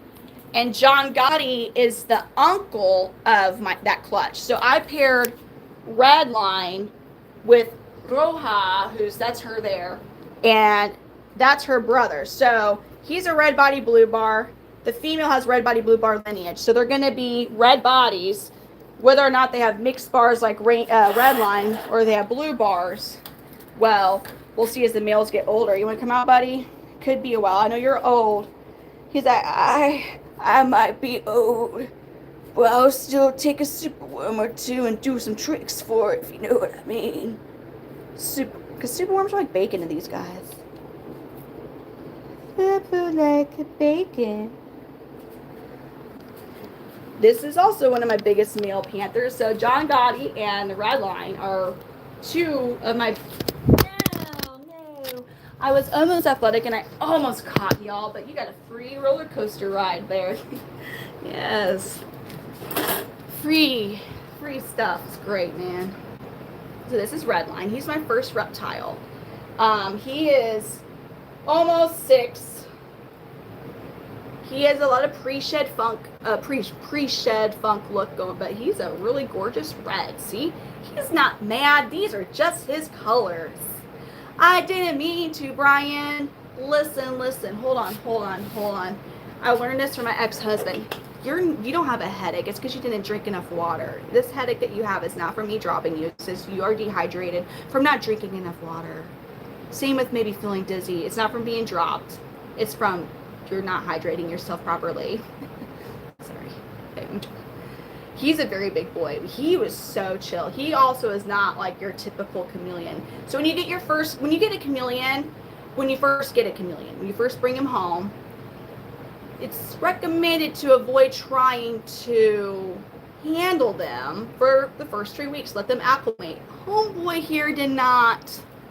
He didn't believe in that. Like again, this is a chameleon that would have 0 survival instincts because he sees human. He goes, oh, they have food on them. So he would always just try to come out because he's like, you man, I know she's got food. He's very chill. Really? Figurely? That's so awesome. Males of about 5 to 7 years, females of about 2 to 4 years. Do they ever bite? I mean, they can bite. I have been bit by 12 panther chameleons, but that's out of over 200. And they're not as prone to biting as other species.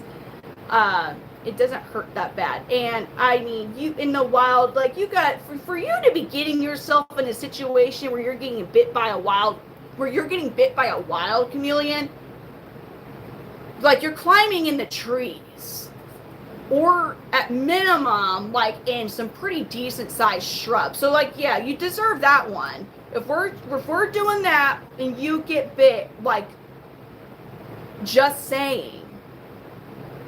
I mean, so females, they lay eggs, and the egg laying process is very hard on their bodies. That's one of the biggest contributors to them not living as long of lives. With that being said, my female Ruby, she did pass away a little under a month ago, about a month ago. But she was 5 years old, almost 6. She was part of my OG, my first 3 OGs. They do have teeth like butter knives.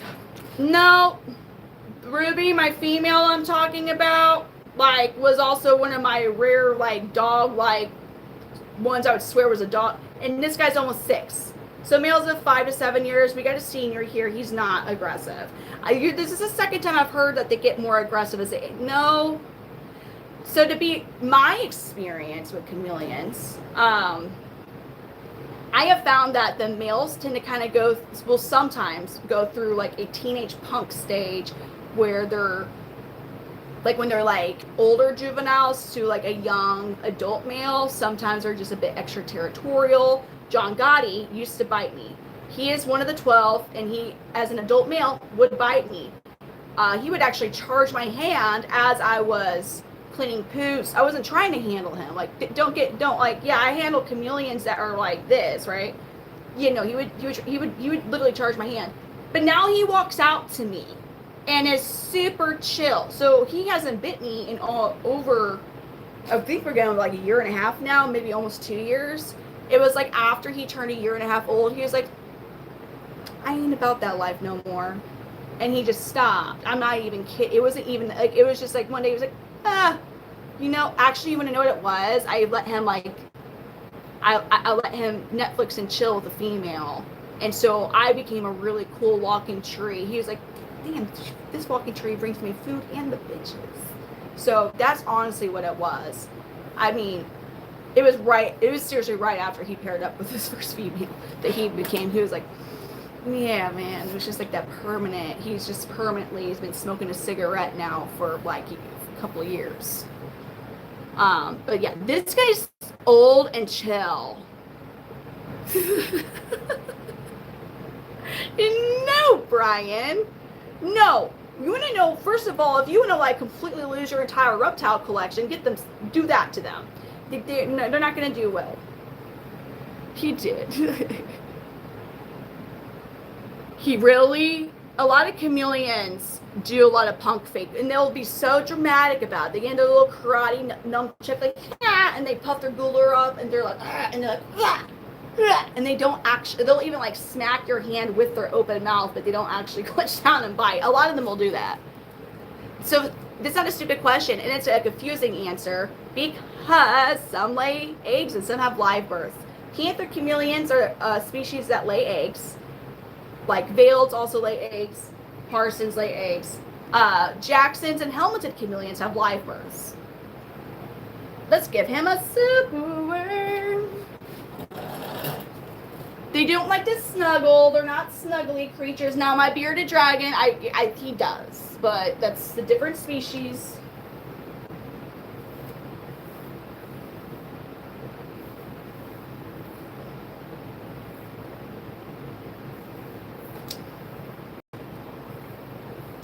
I'm getting a super worm for Redline. Now, Redline might be a cool chameleon, but he is a senior. But I mean, it's not that he's like a senior, like where he's like, hey, I can't get up. Not that senior, but he doesn't get to, we kind of have to put the super worm closer to his face. We don't need to ask him to like zap his tongue out a good distance or anything. He gets to live the cush life and doesn't have to show us his amazing athletic skill. Yeah, that's a small super worm. Where are they start to hide when they realize they're being slowly picked off to be given away for food. There we go. Here's one. Got a good one. We don't need no small super worm now. They're reproducing. Yay. I don't have Jacksons. No. Just Panther and Parsons.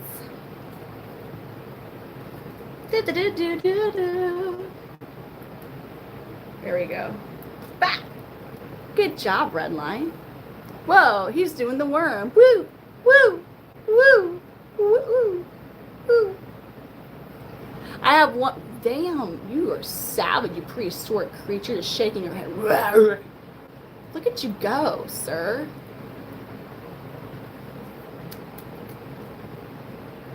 He goes, yeah, that was delicious. Oh. Yeah, Jacksons. Yeah, and if you ever get a Jackson's chameleon, a lot of times they're the type, like when you get to like your most of the time your Jackson's chameleons you get are going to be the one that is the invasive species in Hawaii. And most people think if it has 3 horns it's a male. No, not those Hawaiian ones, not them. Females can have 3 horns. Sometimes they have 1 horn, sometimes they have 3 horns.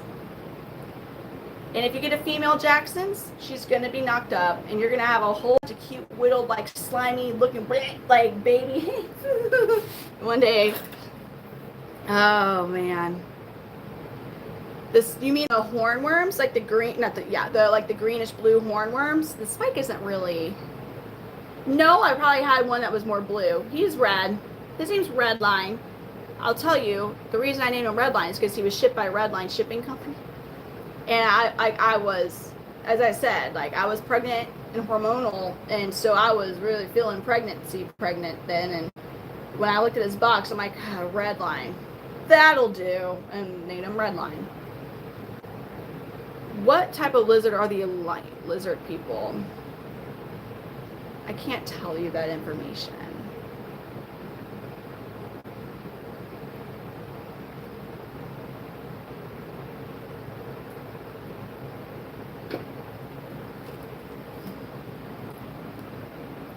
Well, thank you. Oh, look at his cute face. He's like, I'm gonna get to a lady. They're not spiked. No, they're not. I'm joking.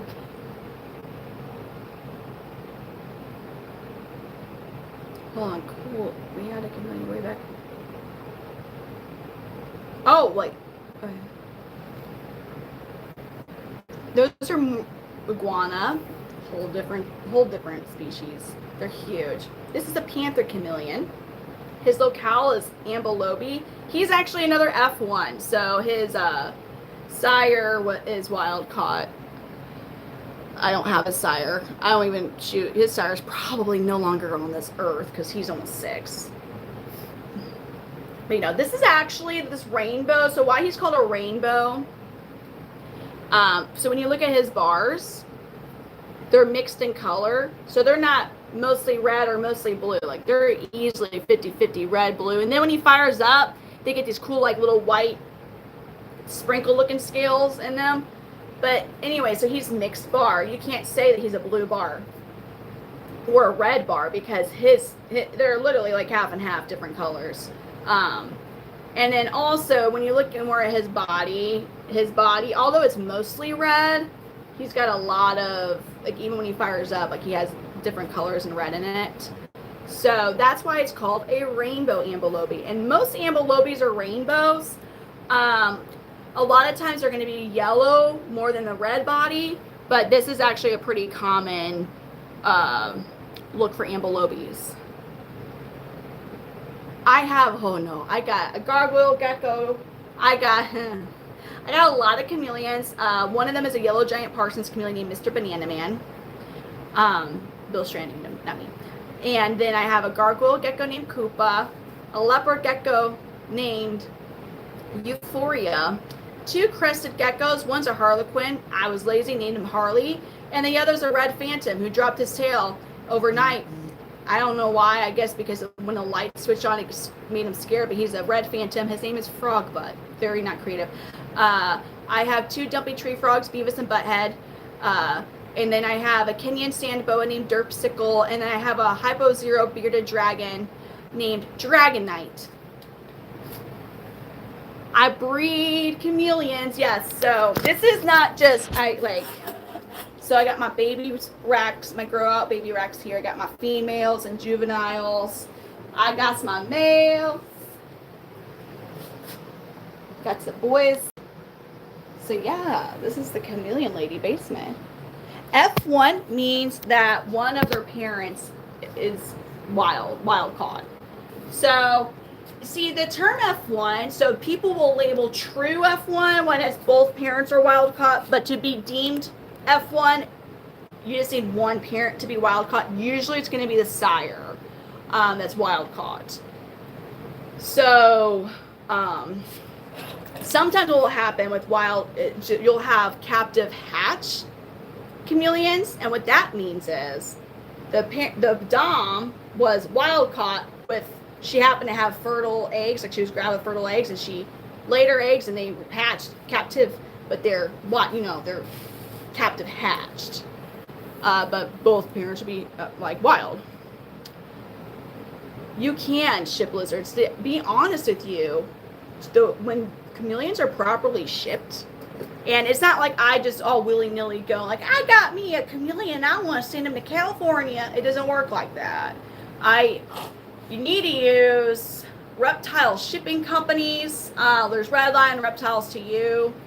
And the reason is, so if there ever is issues with like your order, right? So like if you order something and you call FedEx, you're like, where is my package? The person you and I talk to, they're going to tell us the same thing we see on the tracking number. Well, the Reptile shipping companies, Redline Reptiles to you, they get past that person and they're actually able to find out exactly what's going on. They are able to get down to like what's happening to this package. Like they will find out more. Also, they are able to provide like all the paperwork that you need to ship animals. But it's, I've never had an issue shipping. I've never had an issue buying one that was shipped to me. They've all been healthy and alive. If they're properly packaged, they will sleep the entire, like they're just gonna sleep. You have to go to a FedEx hub that actually will ship live animals. So I have to drive about an hour to a FedEx hub, and I go a little bit before they close so they're not just chilling at the facility.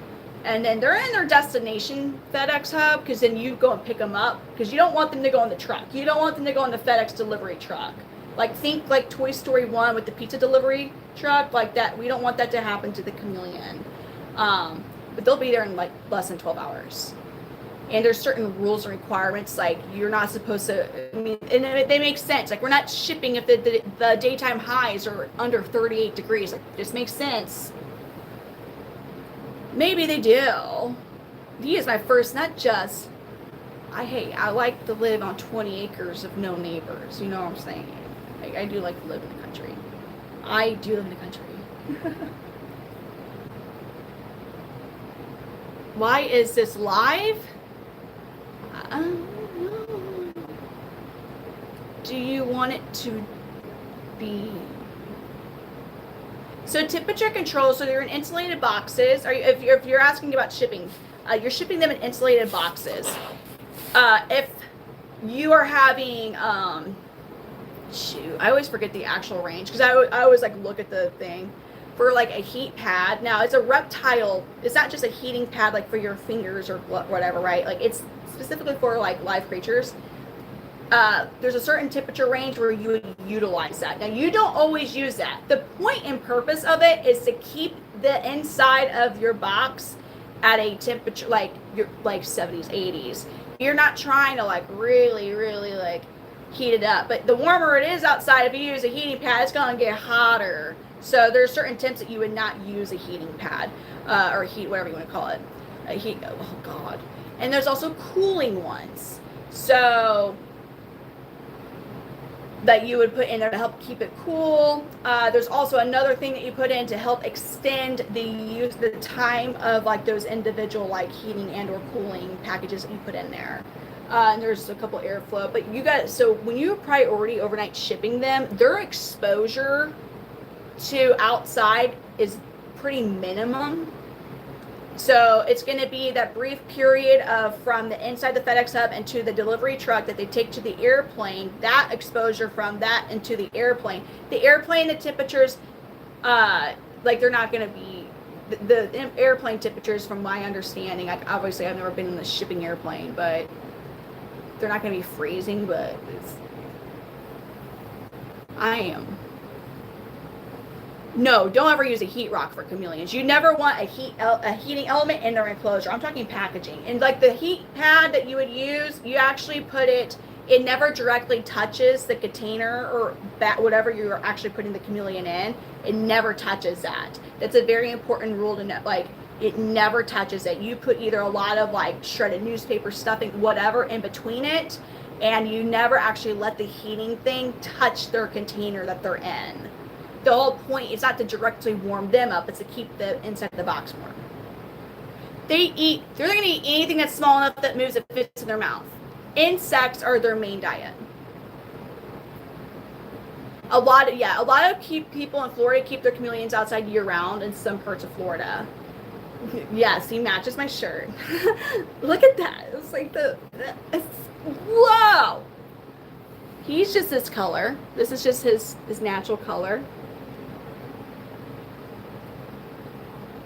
Yeah, a lot of people in warmer climates do keep them out. Here's my thing. And that's just like, I will let you, do they eat, cats would eat them.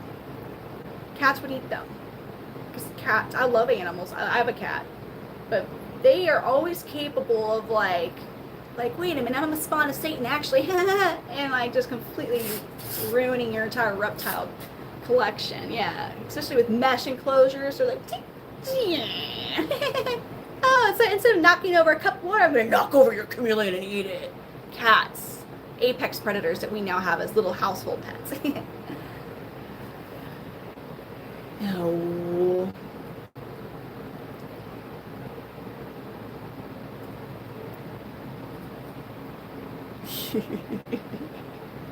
Hi, I don't take that. Angela, yeah, cats are, yeah. Dogs. It depends on the dog. Okay, so I had a pit bull before, and he was just always curious about what I was doing, So like if I was building an enclosure and putting it, he was like, oh wow, look, a new thing in the house, so cool. And then like he was like, oh, you put a thing in the thing. Oh, that's cool. Okay, and that was it. That was his only concern. Now I have a miniature pincher and a chihuahua. Thor, my miniature pincher. Miniature pinchers, what do they like to do? They like to hunt small things. They like to hunt small creatures. Thor is fully aware that every single one of these enclosures has a living creature in it, and it completely eats them up inside, that he can't just go and get it, okay? He wants to, and he would. Selena, my chihuahua, has a prey drive of a warm tortilla shell. She's afraid of the chameleons. All 3.5 pounds of her, she's terrified of these things. She's like, oh no, they can eat me. She's not like, but just pay attention to your pet. If you have a animal like a rat terrier, good freaking luck. They're probably, like, as soon as they're aware, which they're going to be, because they're going to smell them, because that's what they do. Yes, the Chameleon Academy is amazing. They do date. Oh, whoa. This is Redline. Would you prefer I just stare at you like this on a live stream? Is this what we want to happen? You do. Your username totally gives the vibes of like, women are better seen, not heard. Yeah, but Bill Strand, I will always tell people to go there because we try our best.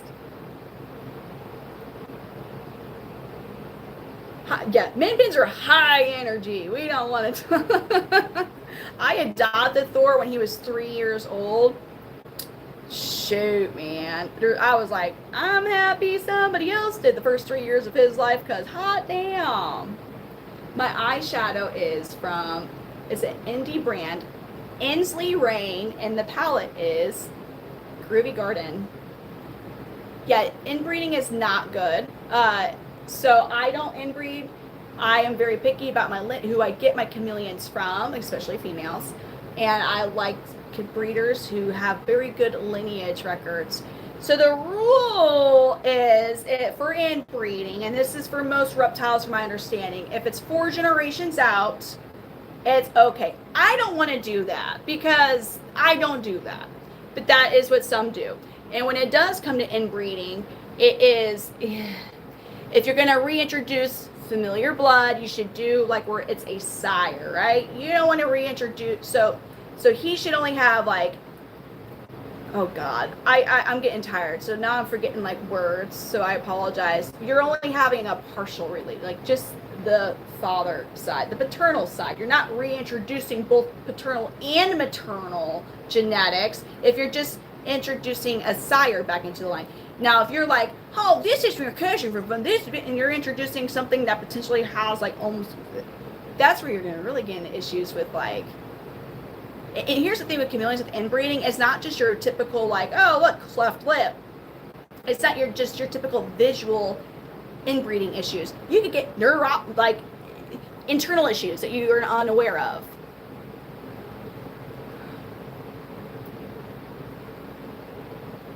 Oh, we only do. I have a beardy as a pet. I have 76 chameleons.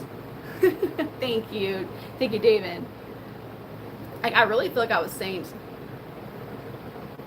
So that's what I was gonna say. Jackson's chameleons require a really, really big temperature drop at night. Most chameleons like a temperature drop. See, panther chameleons, they like to go below 70 at night. But you know, as long as you got good airflow, they're like, okay. It's okay if you don't. Jackson's chameleons and helmeted chameleons, they're from Kenya and the mountains. And they're a coolerish, I mean, they like the same daytime temps as these guys, but they love really cold nights. So your recommended range is 10 to 20 degree drop. Scratch the 10 in the dash, it's 20 degree. They want the 20 degree drop at night. So you're talking 50s. Just so you understand, you're talking 50s. You cannot make one enclosure on the inside of it 50 in the 50s. No. Your room needs to be in the 50s. So many people who are like passionate about those species, because they're cool, like don't get me wrong, I think they're cool, but they have them in rooms with like window AC units, because I don't want my house, like my entire house, in the 50s when I wake up. Like, screw that. Like, we don't want that. But to keep where they're thriving, you need to have that drop. So I couldn't keep them in the same room as panthers, because panthers don't want that. They don't want that. They have 5 toeskies. Yes, but they need that to thrive. Now, I know obviously their location, like where they live, they're in higher elevation. I'm curious if it has to do anything, because both of those species are live birth species. I'm often curious if the cooler drops benefit their reproductive cycle, because those are both, they have live births. They don't lay eggs. So I wonder that, I don't know if that makes, my most expensive energy bill, my electric bill. Listen, I live in Missouri. Y'all, I'm about to have people laughing in Californian, Washingtonian, Oregonian, New Yorkian. Y'all finna laugh, okay? My most expensive electric bill, one with a single digit highs or negatives in Missouri, was $400 for a month. So yeah.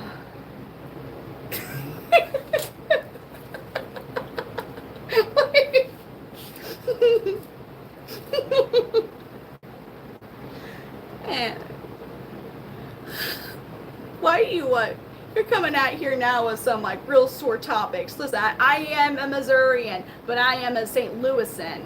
Okay, what does that mean? For most of my life, my football team was the Rams, is what that means. Yes, sure, they were from LA originally, and then we got them in St. Louis. Like, we were blessed to have a freaking football team for a little short amount of time, and that was my team. That was my team. That's where my jerseys were. That was my team. And then in 2006, like, bye, we're gonna go to LA. And they left us. Okay. So yes, now I have Chiefs jerseys. And you wanna know what St. Louis has now? We have the Battlehawks. We have the Battlehawks. It's so embarrassing, and it's not because they're not like actually NFL. What league are the Battlehawks? And I'm sorry, like I might repeat my jokes, but it's because it's not a joke. Like it's a reality for us St. Louisans now. Like, so the Battlehawks, St. Louis. What league are they in? St. Battlehawks. They are in the UFL. Okay. Ugh. They do a battle hawk cry in their games. They do it, we do, not we, I'm so sorry. I'm apologizing to myself. Not we, they do battle hawk cries at their battle hawk games. Listen, I'm not making this up. It's embarrassing. Like, I got my STL tattoo that I got when I was intoxicated covered up shortly after this shit. St. Louis battle hawk cry. Dude, this is a real freaking thing, you guys. This is real. It's real.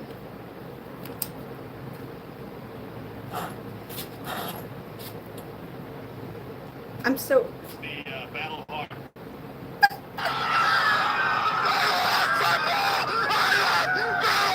Oh shit, hold on. Damn it, I didn't mean to do that. My bad, hold on. It's the Battle Hawks home opener. We're here with Christy. First of all, Christy, how excited are you for this home opener? Caw-caw! That's how excited I am. Caw-caw!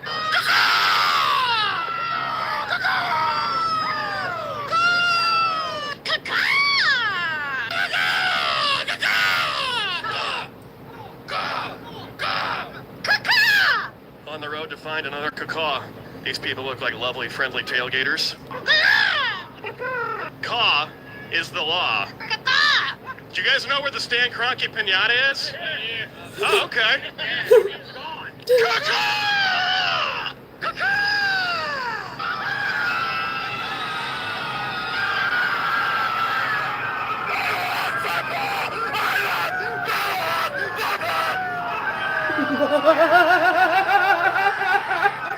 My city.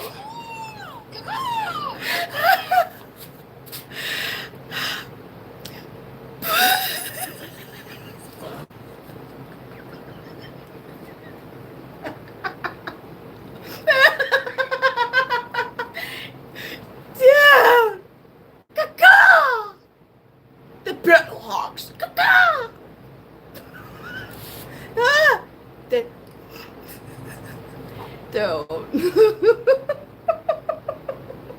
There's... Yeah. Anyways. No! But they're there forever. They're... That gym that I should only has 1.8 thousand views. Okay? That only... Which is a good thing, actually. It's a really good thing. Like, because not everybody knows. I mean, I'm sharing it with people now that you guys know.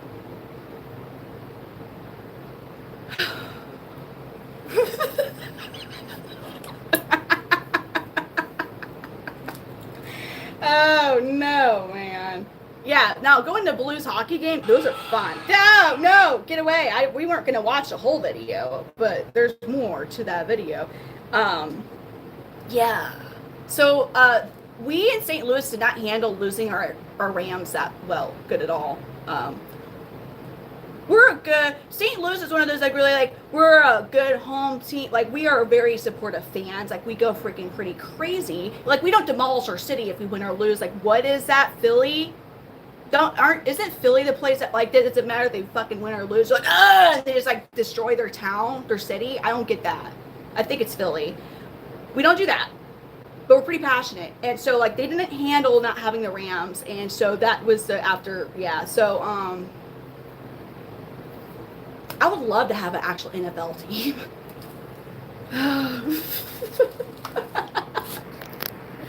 St. Louis is a great city. Actually, guys, if you've never been to St. Louis, you should go down Kings Highway. It's really beautiful and scenic. The Chameleon's here. It is Philly. Dude, I don't get it. It doesn't matter if they win or lose. Like, they're rioting. They're like, oh yeah, and like destroying their city. I'm like, but you won. Why are you doing? You won. They're like, I don't get that one. He's on the King's tree. Yes. Ah. Yeah. He's the bag. Hermione. That's hard. It is in real life Pokemon. That's right. Gotta catch them all, Pokemon. But we gotta be careful. Because even I have a limit. We miss our football. Okay, they do. And like for us to go to a Chiefs game, we're driving about 3.5 hours down 70, and driving down I-70 to go to a Chiefs game is hell. Like that is honestly hell. A couple 100 miles of just stupid. Just stupid stuff. Yes. This is from Kaleidos. It's the brand of my eyeliner, the purple. They have a bunch of multi-chrome. I don't know if they're considered indie, but it's a multi-chrome one, but it's really hard to catch that shift. But it shifts from purple to orange and purple to blue. I don't handle all the Chingy and Nelly and little Huey from the Pop Lock and Drop It. Sexy Red is also from St. Louis. Akon was born in St. Louis. So yeah, we got Chingy, Nelly, little Huey, Pop Lock and Drop It. That one, that was he passed away, I think like 10 years ago. And Sexy Red is also, unfortunately, from St. Louis.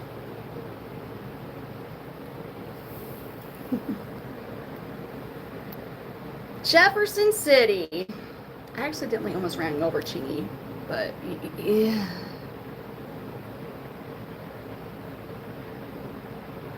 Yeah, female. I don't handle the females too much. I just stress. Nelly, come on. No, Chameleon's 6 years. I was saying, I think the rapper Lil Huey, I think he passed away about 10-ish years ago. They're like, here.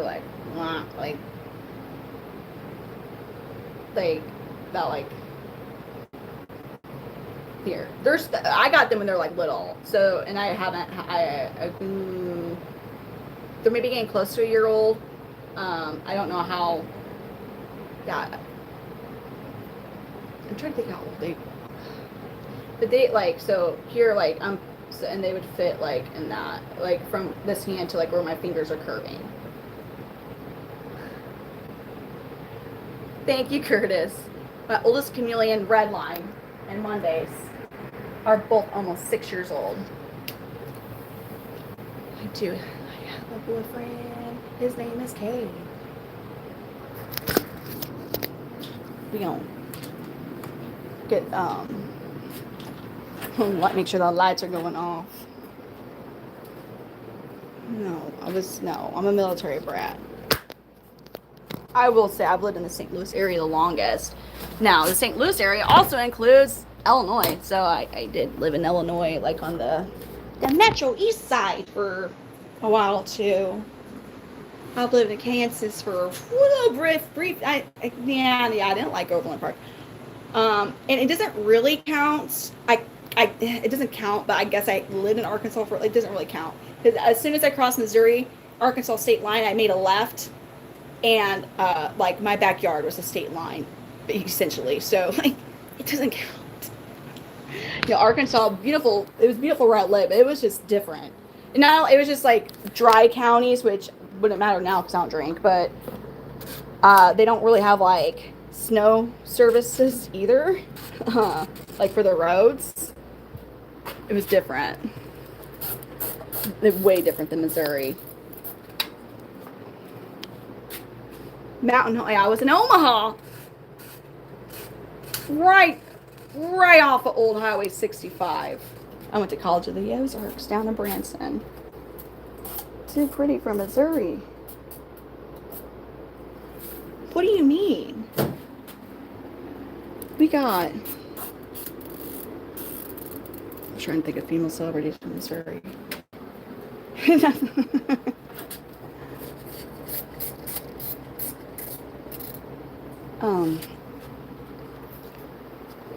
I'm moving because I have to move. What you doing? Fucking spiders. Oh, God. I need to fix that. I keep procrastinating and don't fix it. I'll be in the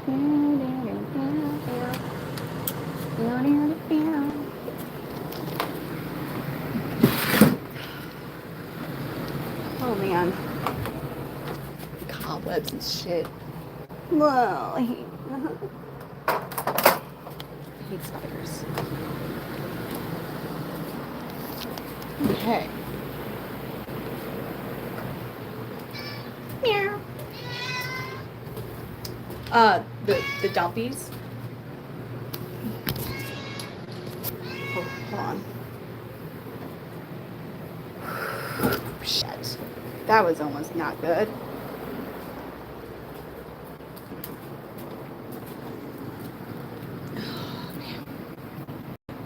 Yeah, they're all out. Dark upstairs. These guys are now about ready to. I mean, they're gonna be going to sleep. As I should attempt, because, well. Oh my God. See, you're picking that up. I constantly struggle to not have that. My family is from. My grandma is from Tennessee, like real close to Missouri, Arkansas area.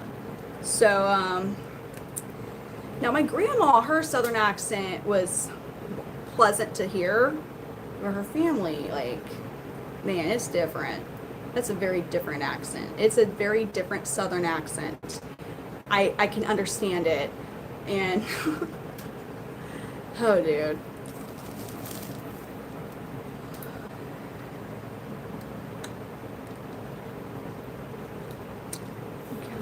You're in Tennessee. What? Right on. Yes. You have a good night. All right. I don't know. Tennessee is a great state. I'm saying, like, where she was from, like, she had a real, like, they had southern accents. Her family, though, it's honestly, it's weird. Her accent compared to her own, honestly, no, it isn't. It's just she kind of, it was a different accent. No. Yes and no. You don't just lose like that type of it's southern. It's not like Southern Belle Southern though. It's not like at all Southern Belle. It's not that type of southern accent. It's different. Yeah. Now, if I go down to where my family's at, it's game over. Game over. It's gone.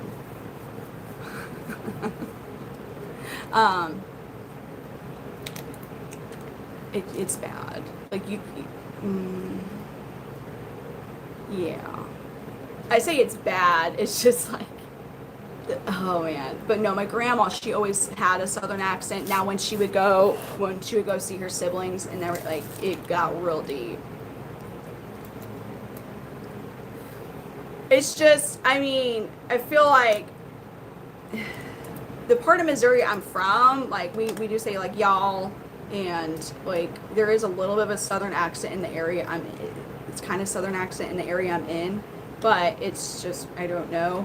It's, if I'm talking fast, I will have the accent. It's just, no,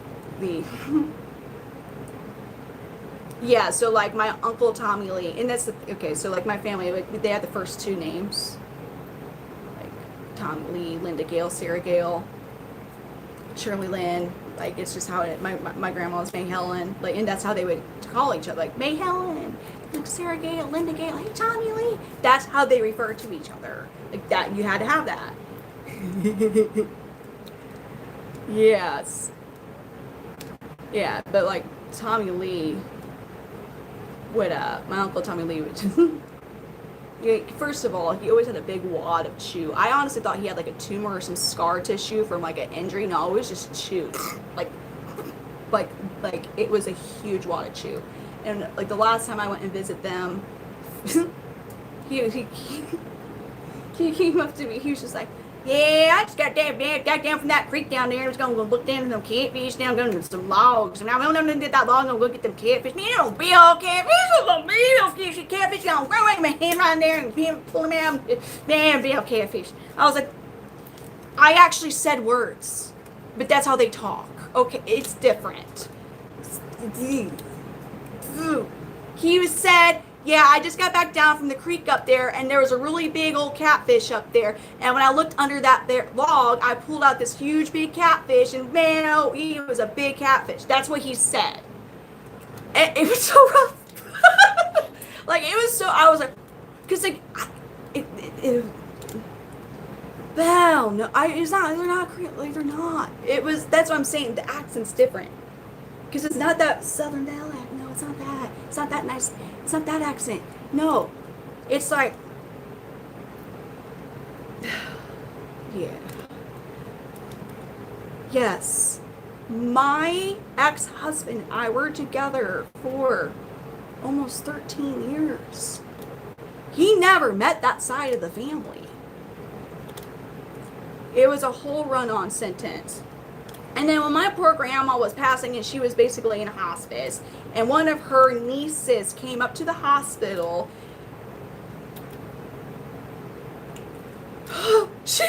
they stopped at a place called the Creation Museum on their way to, and like, this lady was in her 60s.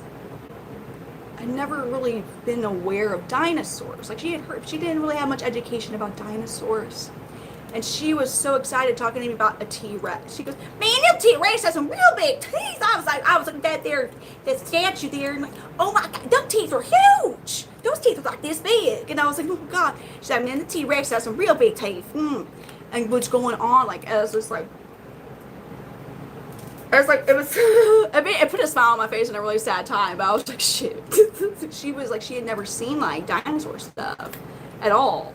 And she was in her 60s. And I was like, you know what? I guess maybe I was just so obsessed with dinosaurs that I couldn't.